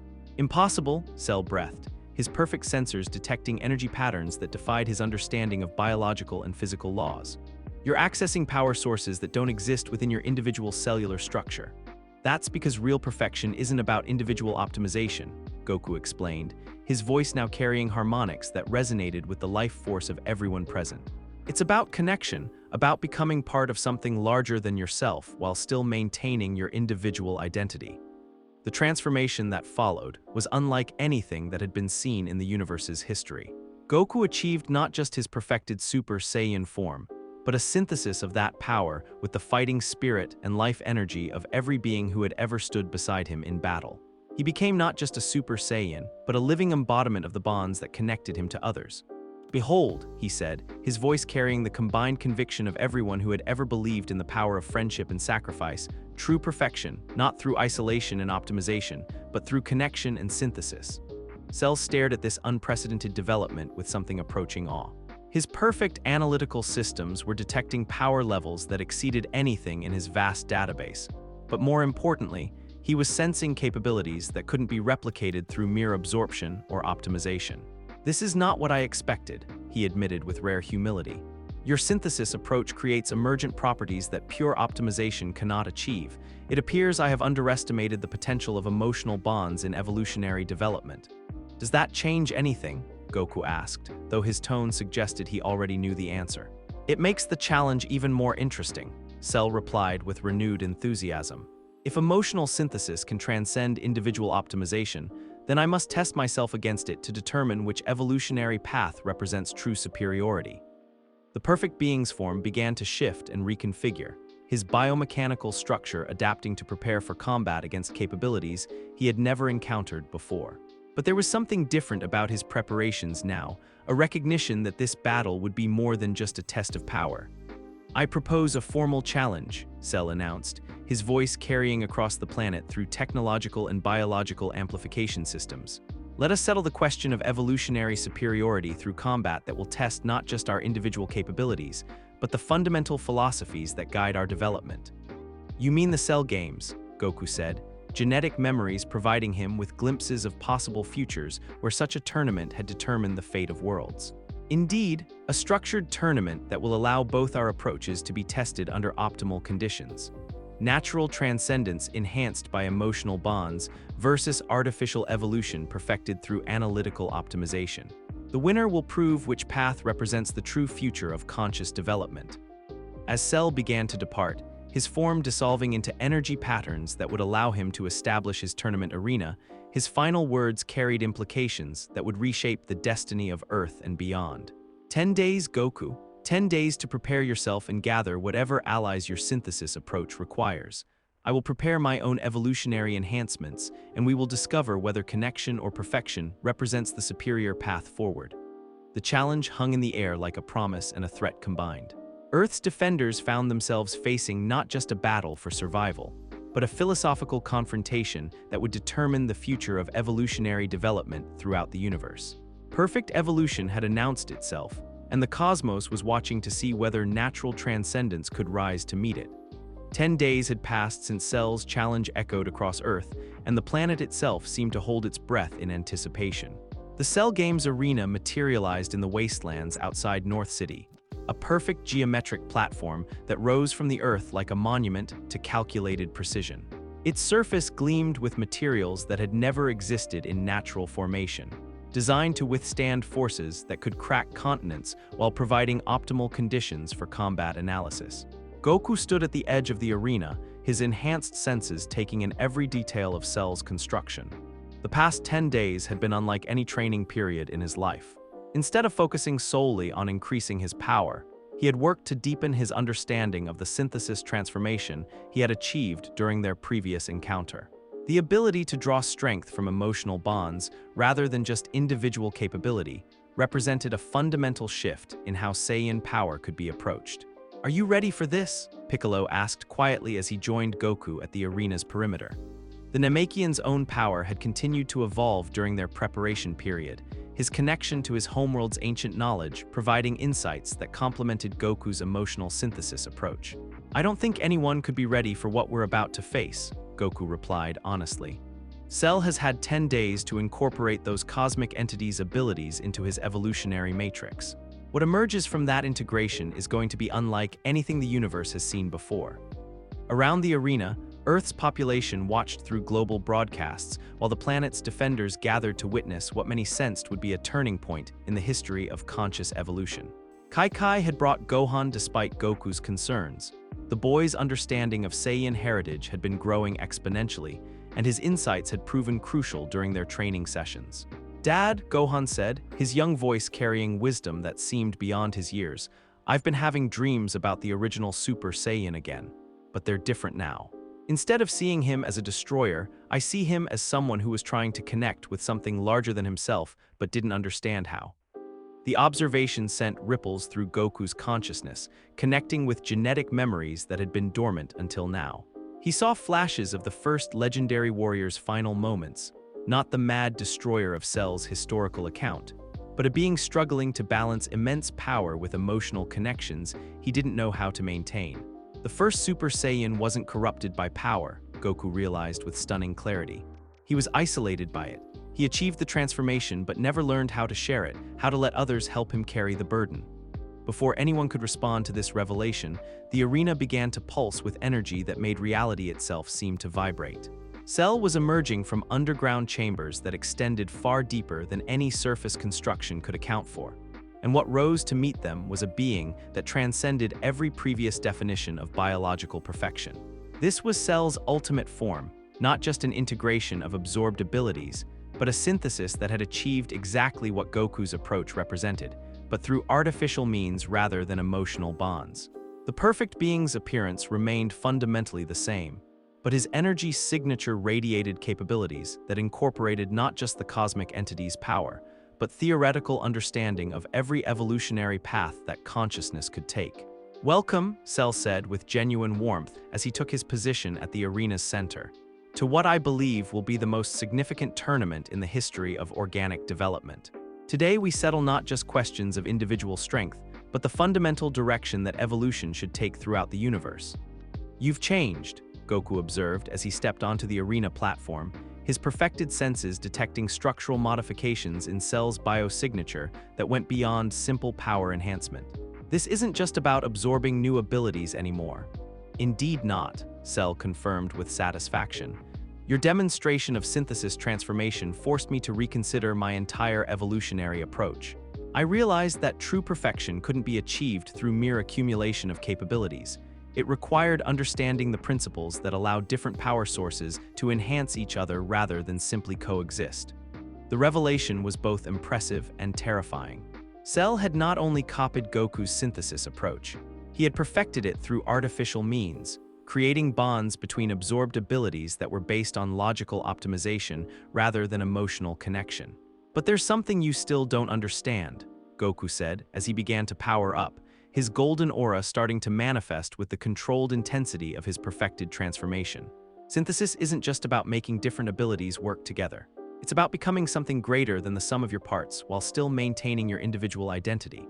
And you believe emotional bonds achieve this better than logical optimization?" Cell asked with scholarly curiosity, his own power beginning to build in patterns that incorporated energy signatures from across the galaxy. I believe emotional bonds make it meaningful, Goku replied, his transformation now fully manifested but carrying additional harmonic frequencies that suggested deeper levels of development. Power without purpose is just sophisticated destruction. The battle began not with explosive violence, but with a philosophical dialogue conducted through combat techniques that tested theories as much as capabilities. Cell's attacks flowed with perfect efficiency, each movement calculated to achieve maximum effectiveness while gathering data about Goku's synthesis abilities. But Goku's responses carried something that Cell's analytical systems couldn't quantify, a quality of intention that made his techniques more effective than their raw parameters should have allowed. Fascinating, Cell observed as he deflected a Kamehameha wave that had somehow curved through impossible angles to bypass his optimal defensive positioning. Your energy manipulation defies conventional physics. The power isn't just following your conscious direction, it's responding to subconscious intentions that I cannot predict or counter. That's because it's not just my power anymore, Goku explained, his voice carrying harmonics that seemed to resonate with the life force of everyone watching the battle. When you fight to protect others, when you draw strength from emotional bonds, the power becomes something alive, something that can adapt and grow in ways that pure optimization can't achieve. Cell's response was to demonstrate his own evolved understanding of synthesis principles. Instead of simply using absorbed abilities in sequence, he began to blend them in real time, creating hybrid techniques that combine the best aspects of multiple power sources. A Frieza clan death beam enhanced by Namekian flexibility, powered by Saiyan aggression, and guided by human tactical creativity. But as impressive as his artificial synthesis was, Cell was discovering the same limitation that had defined every previous approach to power enhancement. Without genuine emotional connection, the synthesis remained mechanical, predictable, and ultimately limited by the imagination of its creator. "You're thinking like a scientist," Goku observed as he countered Cell's hybrid attacks with techniques that seemed to evolve in real time. Analyzing, optimizing, perfecting, but you're not feeling like a warrior. You're not connecting with the power on a level that goes beyond intellectual understanding.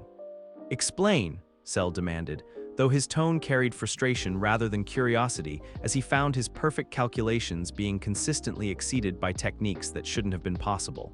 Instead of explaining verbally, Goku began to demonstrate through his fighting style. His attacks started to incorporate not just his own techniques, but fighting patterns that honored everyone who had ever stood beside him in battle. A defensive move that channeled Piccolo's tactical patience, an energy blast that carried Krillin's determination to protect those weaker than himself. A combination that flowed with Gohan's intuitive understanding of power as a tool for justice rather than dominance. "This is impossible," Cell stated as his analytical systems failed to predict or counter techniques that seemed to draw strength from sources that existed outside the immediate combat zone. "You're accessing power levels that exceed your individual capabilities, but I detect no external energy sources." "Because the power isn't coming from outside," Gohan called out from the arena's edge, his young voice carrying insights that made even Cell's perfect consciousness pause in surprise. "It's coming from connections that exist beyond physical space. Dad isn't just fighting for himself, he's fighting for everyone who ever believed that strength should be used to protect others." The boy's words triggered something in Goku's consciousness that went beyond even his synthesis transformation. Suddenly, he could feel not just the support of his immediate friends and family, but the hopes and dreams of every being throughout the universe who had ever wished for a protector, who had ever believed that good could triumph over evil through strength guided by compassion. "Behold," Goku said, his voice now carrying frequencies that seemed to resonate with the fundamental forces of creation itself, the true nature of the Super Saiyan transformation. Not a weapon for dominance, but a channel for connection. Not power for its own sake, but strength in service of something greater. The evolution that followed transcended every previous understanding of what Saiyan transformation could achieve. Instead of the wild, chaotic energy of the original legendary form, or even the controlled perfection of his mastered state, Goku achieved something entirely new, a transformation that existed in harmony with the universe itself. His golden aura became translucent, revealing depths that seemed to contain the light of every star that had ever guided lost travelers home.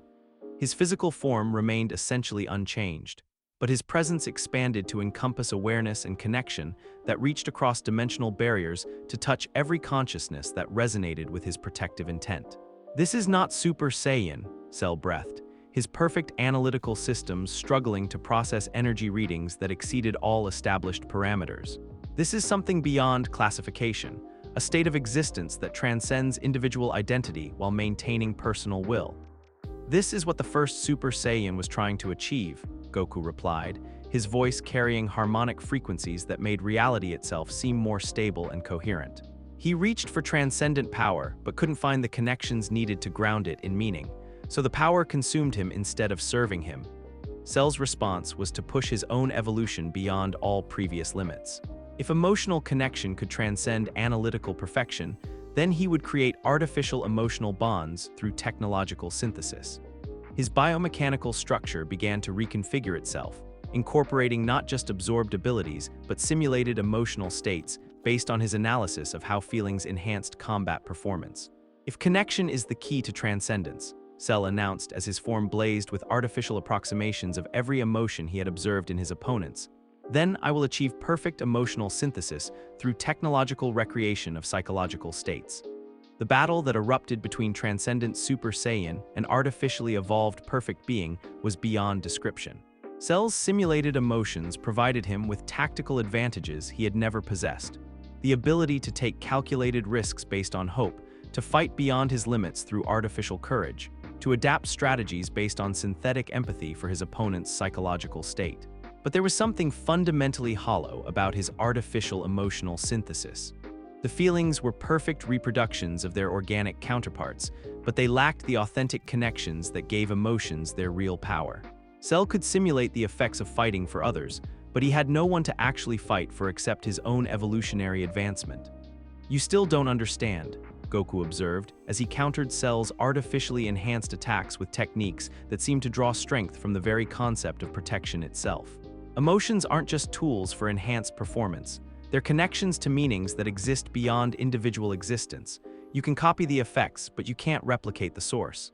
"Then I will create my own source," Cell declared with desperate determination as he began to undergo yet another evolution. "If authentic emotional connection cannot be achieved through synthesis, then I will forge new forms of meaning through pure will and perfect optimization." What emerged from Cell's final transformation was simultaneously magnificent and tragic, a being of unimaginable power and sophisticated intelligence, but one whose every ability was ultimately directed toward the service of its own advancement. He had achieved a form of transcendence, but one that led only to greater isolation rather than deeper connection. "Perfect Cell," the being announced, his voice carrying power that made mountains tremble and oceans shift. "I have transcended not just individual limitation, but the need for external validation or connection. I am evolution complete unto itself, requiring nothing beyond my own perfect existence." The philosophical horror of what Cell had become was evident to everyone present. In pursuing perfect optimization, he had eliminated his capacity for genuine connection, creating a form of transcendence that was ultimately meaningless because it served no purpose beyond itself. "That's not transcendence," Goku said sadly, his own transformed state radiating compassion that seemed to encompass even his perfect opponent. "That's just sophisticated solitude. Real transcendence means becoming part of something larger than yourself while still remaining yourself." "And what am I part of?" Cell asked with genuine curiosity, as if the question had never occurred to him before. "That's what you have to decide," Goku replied. "But whatever it is, it has to be something you choose to serve rather than something you create to serve you." The final exchange of their battle wasn't determined by superior power or more advanced techniques. It was decided by the fundamental difference in their approaches to existence. Cell's pursuit of perfect individual optimization versus Goku's embrace of transcendence through connection and service. When the dust settled, perfect Cell's form was intact but somehow diminished, as if the confrontation had revealed the essential emptiness at the core of his evolutionary path. He stood in the center of the arena, magnificent and powerful and utterly alone. "I have achieved perfect optimization," Cell said quietly, his voice carrying notes of confusion and something that might have been despair. "I have transcended every limitation that constrained my predecessors. Why then do I feel as though I have failed? Because perfection without purpose is just another form of limitation," Gohan said gently, the boy's wisdom providing the insight that even Goku's transcendent state couldn't fully articulate. "You've become everything you wanted to be, but you never figured out why you wanted to become it." Cell looked at the young half-Saiyan with something approaching wonder. And you believe purpose must come from external connection. That meaning cannot exist within perfect individual existence.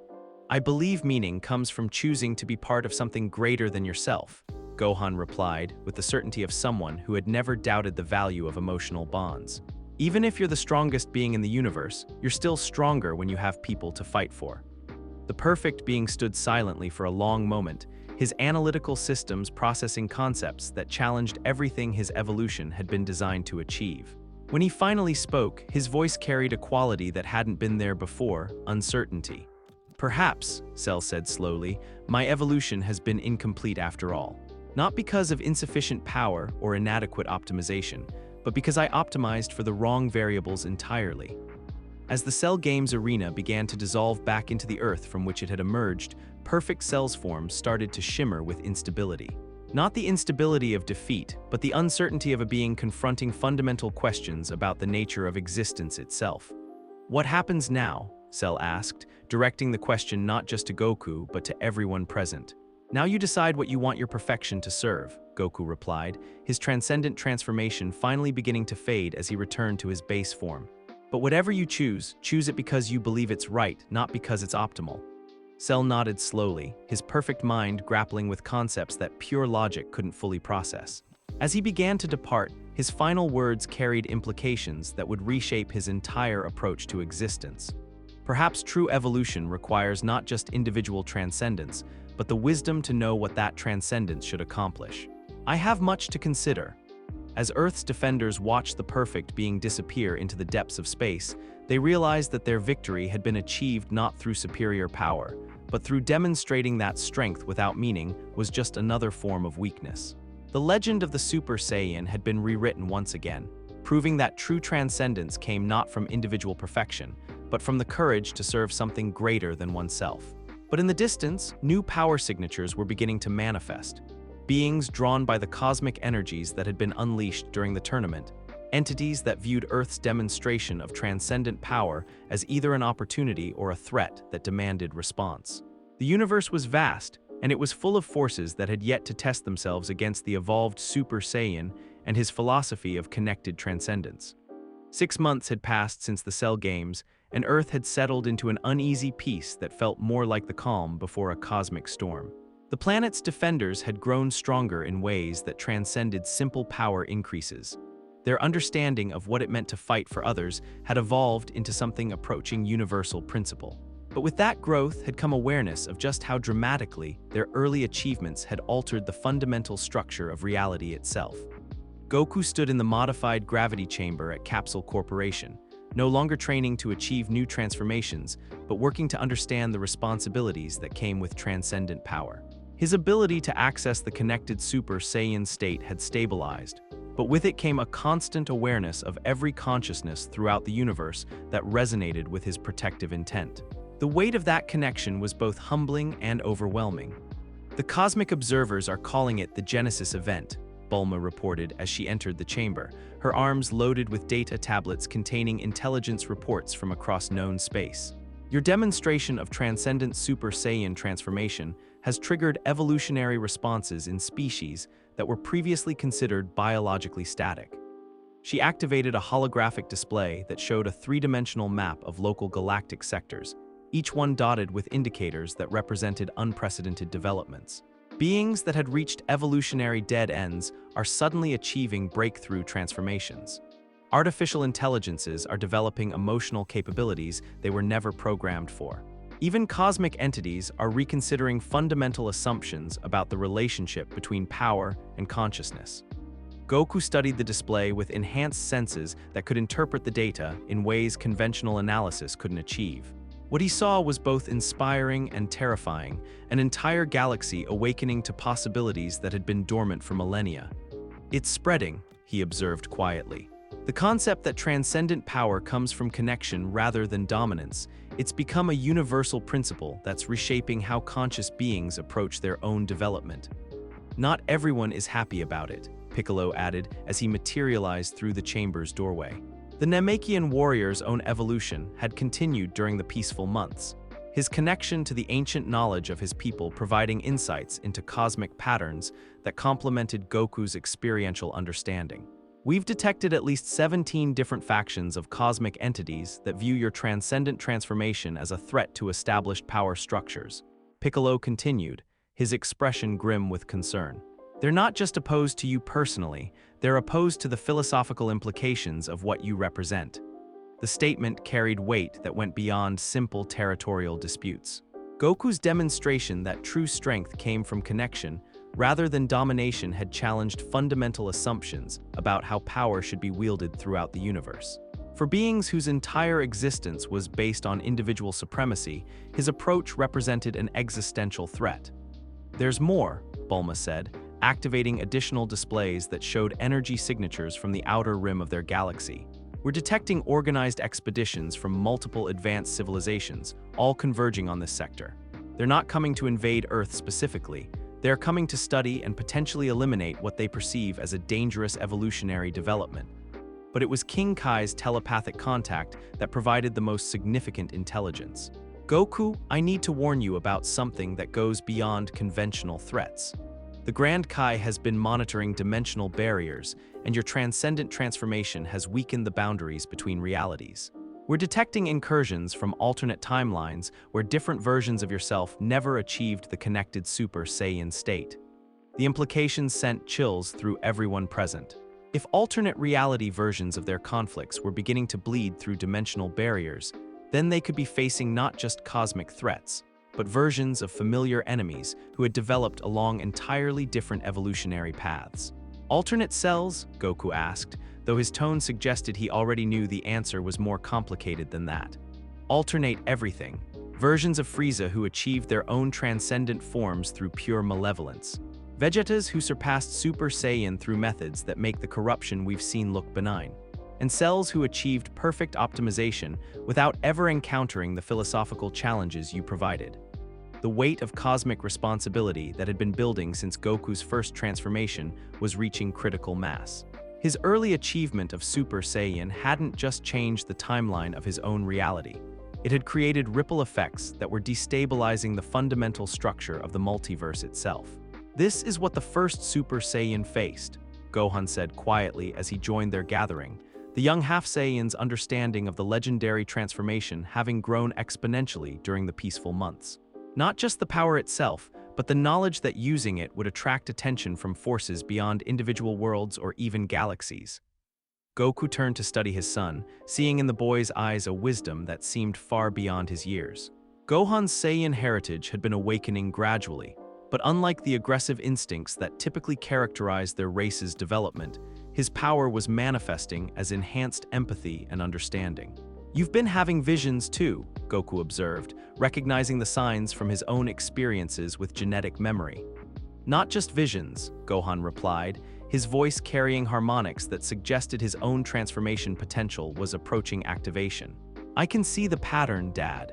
Every 1,000 years, a Super Saiyan appears not just to protect their immediate world, but to serve as a catalyst for universal evolution.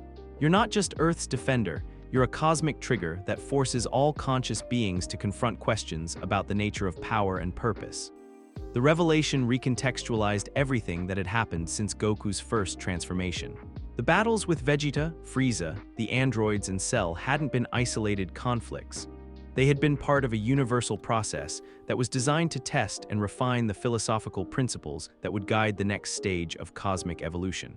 But this time is different, Piccolo added, his enhanced connection to Namekian cosmic awareness providing additional insight. Previous Super Saiyans faced these challenges alone, which is why they were ultimately consumed by the isolation of transcendent power. But you've maintained connections that allow you to bear the responsibility without losing yourself to it. Before anyone could respond, the chamber's alert systems activated, detecting energy signatures that made even their enhanced instruments strain to provide accurate readings. Through the facility's viewports, they could see multiple objects materializing in Earth's sky, vessels and entities from across the galaxy converging on their world with intentions that remained unclear. The convergence is beginning, Bulma whispered, her voice filled with awe and terror as she watched representatives of dozens of advanced civilizations take positions around their planet. They're not here to fight each other, They're here to witness whatever happens next. Goku's transcendent senses expanded to encompass the approaching entities, and what he perceived was both humbling and overwhelming. These weren't just powerful beings seeking conquest or resources. They were cosmic observers who had traveled across unimaginable distances to witness what they believed would be a pivotal moment in the evolution of consciousness itself. But among the observers, he could detect signatures that carried different intentions. Beings who viewed his transcendent transformation not as an opportunity for universal growth, but as a threat that needed to be eliminated before it could spread further. They're afraid, Goku realized with stunning clarity, not of my power specifically, but of what my approach to power represents. If transcendence through connection becomes the universal standard, then beings who have built their existence on individual dominance will become obsolete. The philosophical war that had been brewing since his first transformation was finally reaching its culmination. But this wouldn't be a battle fought with energy blasts and physical combat. It would be a confrontation of fundamental worldviews that would determine the future direction of conscious evolution throughout the universe. So what do we do? Kai asked as she joined their gathering, having sensed that her husband was approaching another crisis point that would test everything he had become. How do you fight an entire universe's worth of beings who view your existence as a threat to their way of life? We don't fight them, Goku replied, his voice carrying the certainty of someone who had finally understood his true purpose. We show them, not through combat or demonstration of superior power, but by living as examples of what transcendent strength can accomplish when it's guided by connection and compassion. The decision was both simple and impossibly difficult. Instead of preparing for battle against cosmic-level threats, Goku chose to make himself vulnerable, to demonstrate that true transcendence meant having the courage to serve others even when that service put his own existence at risk. "I'm going out there," he announced, his transformation beginning to manifest not as preparation for combat, but as an expression of his willingness to stand undefended before the judgment of the universe. Not to fight, but to answer their questions and address their concerns directly. "That's suicide," Vegeta interjected as he materialized through flight, the Saiyan prince having sensed the cosmic convergence and come to offer his support despite their complicated history. His own Super Saiyan development had stabilized during the peaceful months. The corruption in his transformation gradually purified through exposure to Goku's connected approach. "Maybe," Goku admitted with a calm that spoke of complete acceptance. "But if the choice is between defending myself through violence and demonstrating that transcendent power can exist without domination, then I choose the demonstration." "And if they destroy you for it?" Piccolo asked, though his tone suggested he already understood Goku's answer. "Then they prove that their approach to power is ultimately limited by fear," Goku replied, his golden aura now manifesting in its transcendent form, translucent and seemingly fragile, but containing depths that suggested connection to forces beyond individual existence. And that limitation will eventually consume them just as it consumed every previous cosmic empire built on dominance rather than cooperation. The philosophical courage required for such a decision was staggering. Goku was choosing to stand defenseless before beings who could erase him from existence, trusting that his example of transcendent vulnerability would prove more powerful than any display of superior force. As he prepared to ascend to meet the cosmic convergence, his friends and family gathered to offer their support, not through shared combat, but through the emotional connections that had made his transcendent transformation possible in the first place. "We'll be with you," Kai said simply, her hand touching his as she offered the love and faith that had anchored his development since his earliest days on Earth. "In whatever form transcendence requires," Piccolo added, his warrior's pride having evolved into something that could encompass both strength and wisdom. "As family," Gohan said, his own transformation potential beginning to manifest as he chose to stand beside his father in philosophical vulnerability rather than physical power. "As allies who understand that true victory means everyone grows stronger," Bulma contributed, her scientific mind having grasped the universal implications of what they were attempting. Even Vegeta, despite his pride and competitive nature, found words that acknowledged the significance of the moment. "As Saiyans who remember that our strength means nothing if we use it only to prove our superiority." With their support resonating through the emotional bonds that defined his transcendent state, Goku ascended to meet the cosmic convergence. But instead of the dramatic confrontation that galactic observers expected, what followed was something unprecedented in the history of universal development. Goku simply spoke to them. not as a warrior challenging their authority or a diplomat seeking accommodation, but as a conscious being sharing his understanding of what transcendence could mean when it was guided by connection rather than isolation. He spoke about the loneliness of the first Super Saiyan, driven mad by power that separated him from everything he had once cared about. He described the hollow perfection of beings like Cell, who achieved optimization without purpose and found themselves trapped in meaningless superiority. He shared the fear and aggression that had defined his own early transformations, and how learning to draw strength from emotional bonds had transformed those negative impulses into protective determination. Most importantly, he demonstrated that transcendent power could exist without threatening others. That strength guided by compassion was more stable and more meaningful than dominance achieved through fear. The response from the cosmic observers was unlike anything recorded in galactic history. Instead of the violent rejection or fearful submission that had characterized previous encounters with transcendent beings, many of the assembled entities began to question their own assumptions about power and purpose. Some departed, unwilling to confront the implications of what Goku represented. Others remained to study and debate among themselves, trying to understand how transcendent strength could coexist with genuine humility. But a significant portion of the cosmic observers made a choice that reshaped the fundamental dynamics of universal development. They chose to experiment with connection-based approaches to their own evolution, curious to see if transcendence through emotional bonds could enhance their capabilities without compromising their individual identity. The Genesis event continues, King Kai reported as the immediate crisis passed without violence. What you accomplished today has accelerated evolutionary developments throughout known space. Species that have been stagnant for millions of years are beginning to explore cooperation-based approaches to transcendence. But even as the universe began to adapt to new possibilities, Goku's enhanced senses detected subtle changes in the cosmic structure that suggested their journey was far from over. His early achievement of Super Saiyan had set in motion events that would continue to unfold across centuries and dimensions. There will be other challenges, he said quietly as he returned to Earth's surface, his transcendent transformation finally fading as he resumed his normal form. Other beings who view connection-based transcendence as a threat to be eliminated. Other realities where different versions of these conflicts play out with different outcomes. Then we'll face them as they come, Gohan replied with the certainty of someone who had chosen to embrace his heritage while defining his own path forward. Not as isolated individuals trying to prove our superiority, but as connected beings working together to protect what matters. The young half-Saiyan's words carried implications that extended far beyond their immediate situation.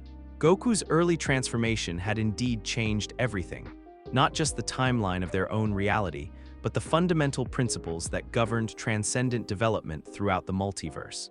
As Earth's defenders returned to their daily lives, they carried with them the knowledge that they had participated in something unprecedented, the peaceful evolution of cosmic consciousness itself. The Super Saiyan legend had been rewritten from a tale of destructive power into a story of transcendent connection, and that new story was spreading throughout the universe at the speed of thought. But in quiet moments, when the immediate crisis had passed and the cosmic observers had departed, Goku found himself contemplating the vast responsibilities that came with having rewritten one of the universe's fundamental myths. Was it worth it? Kai asked one evening as they watched the sunset paint the sky in shades of gold that reminded them both of his transformed state. All the challenges, all the risks, all the changes to everything you thought you knew about yourself. Goku considered the question seriously, his enhanced awareness extending across the planet to sense the lives of every being his choices had affected. Children playing safely in their homes, families gathering for evening meals, scientists working to understand new possibilities for cooperation between species, warriors training not to dominate others but to protect what they loved. Yes, he said simply, his voice carrying the weight of cosmic responsibility balanced by the warmth of personal connection. Because it wasn't just about becoming stronger. It was about learning what strength is really for. As the stars emerged overhead, each one representing countless worlds where conscious beings were exploring new approaches to transcendence based on connection rather than domination, the Earth's greatest protector allowed himself a moment of quiet satisfaction. The Super Saiyan legend would continue to evolve, as all living things must. But now it carried within it the understanding that true transcendence came not from rising above others, but from choosing to lift others up alongside yourself. The universe was vast and full of challenges yet to be faced. But for the first time in its history, those challenges would be met by beings who understood that their individual strength was meaningless unless it served something greater than themselves. The age of connected transcendence had begun, and the cosmos itself was watching to see what wonders would emerge from consciousness guided by compassion rather than constrained by fear. In the end, Goku's early achievement of the Super Saiyan transformation had accomplished something that no amount of raw power could have achieved alone. It had planted seeds of hope throughout the universe, seeds that would grow into possibilities that even transcendent beings could barely imagine. The legend was complete, but the story of what that legend would inspire was just beginning. And somewhere in the depths of space, in realities both familiar and strange, other versions of the Super Saiyan legend were taking their first steps toward their own transcendent awakenings, guided by the example of a warrior who had chosen connection over domination and had transformed the universe in the process. The new Genesis had begun, and its effects would echo through eternity, the end. And that wraps up Part 2. From Goku's transcendent battle with Frieza to Cell's perfect evolution and that cosmic finale that redefined power itself, what an incredible ride. Drop your favorite moment in the comments below and hit that like button if you're loving this series. Make sure you're subscribed for more epic what if scenarios, and I'll catch you in the next one. Peace out.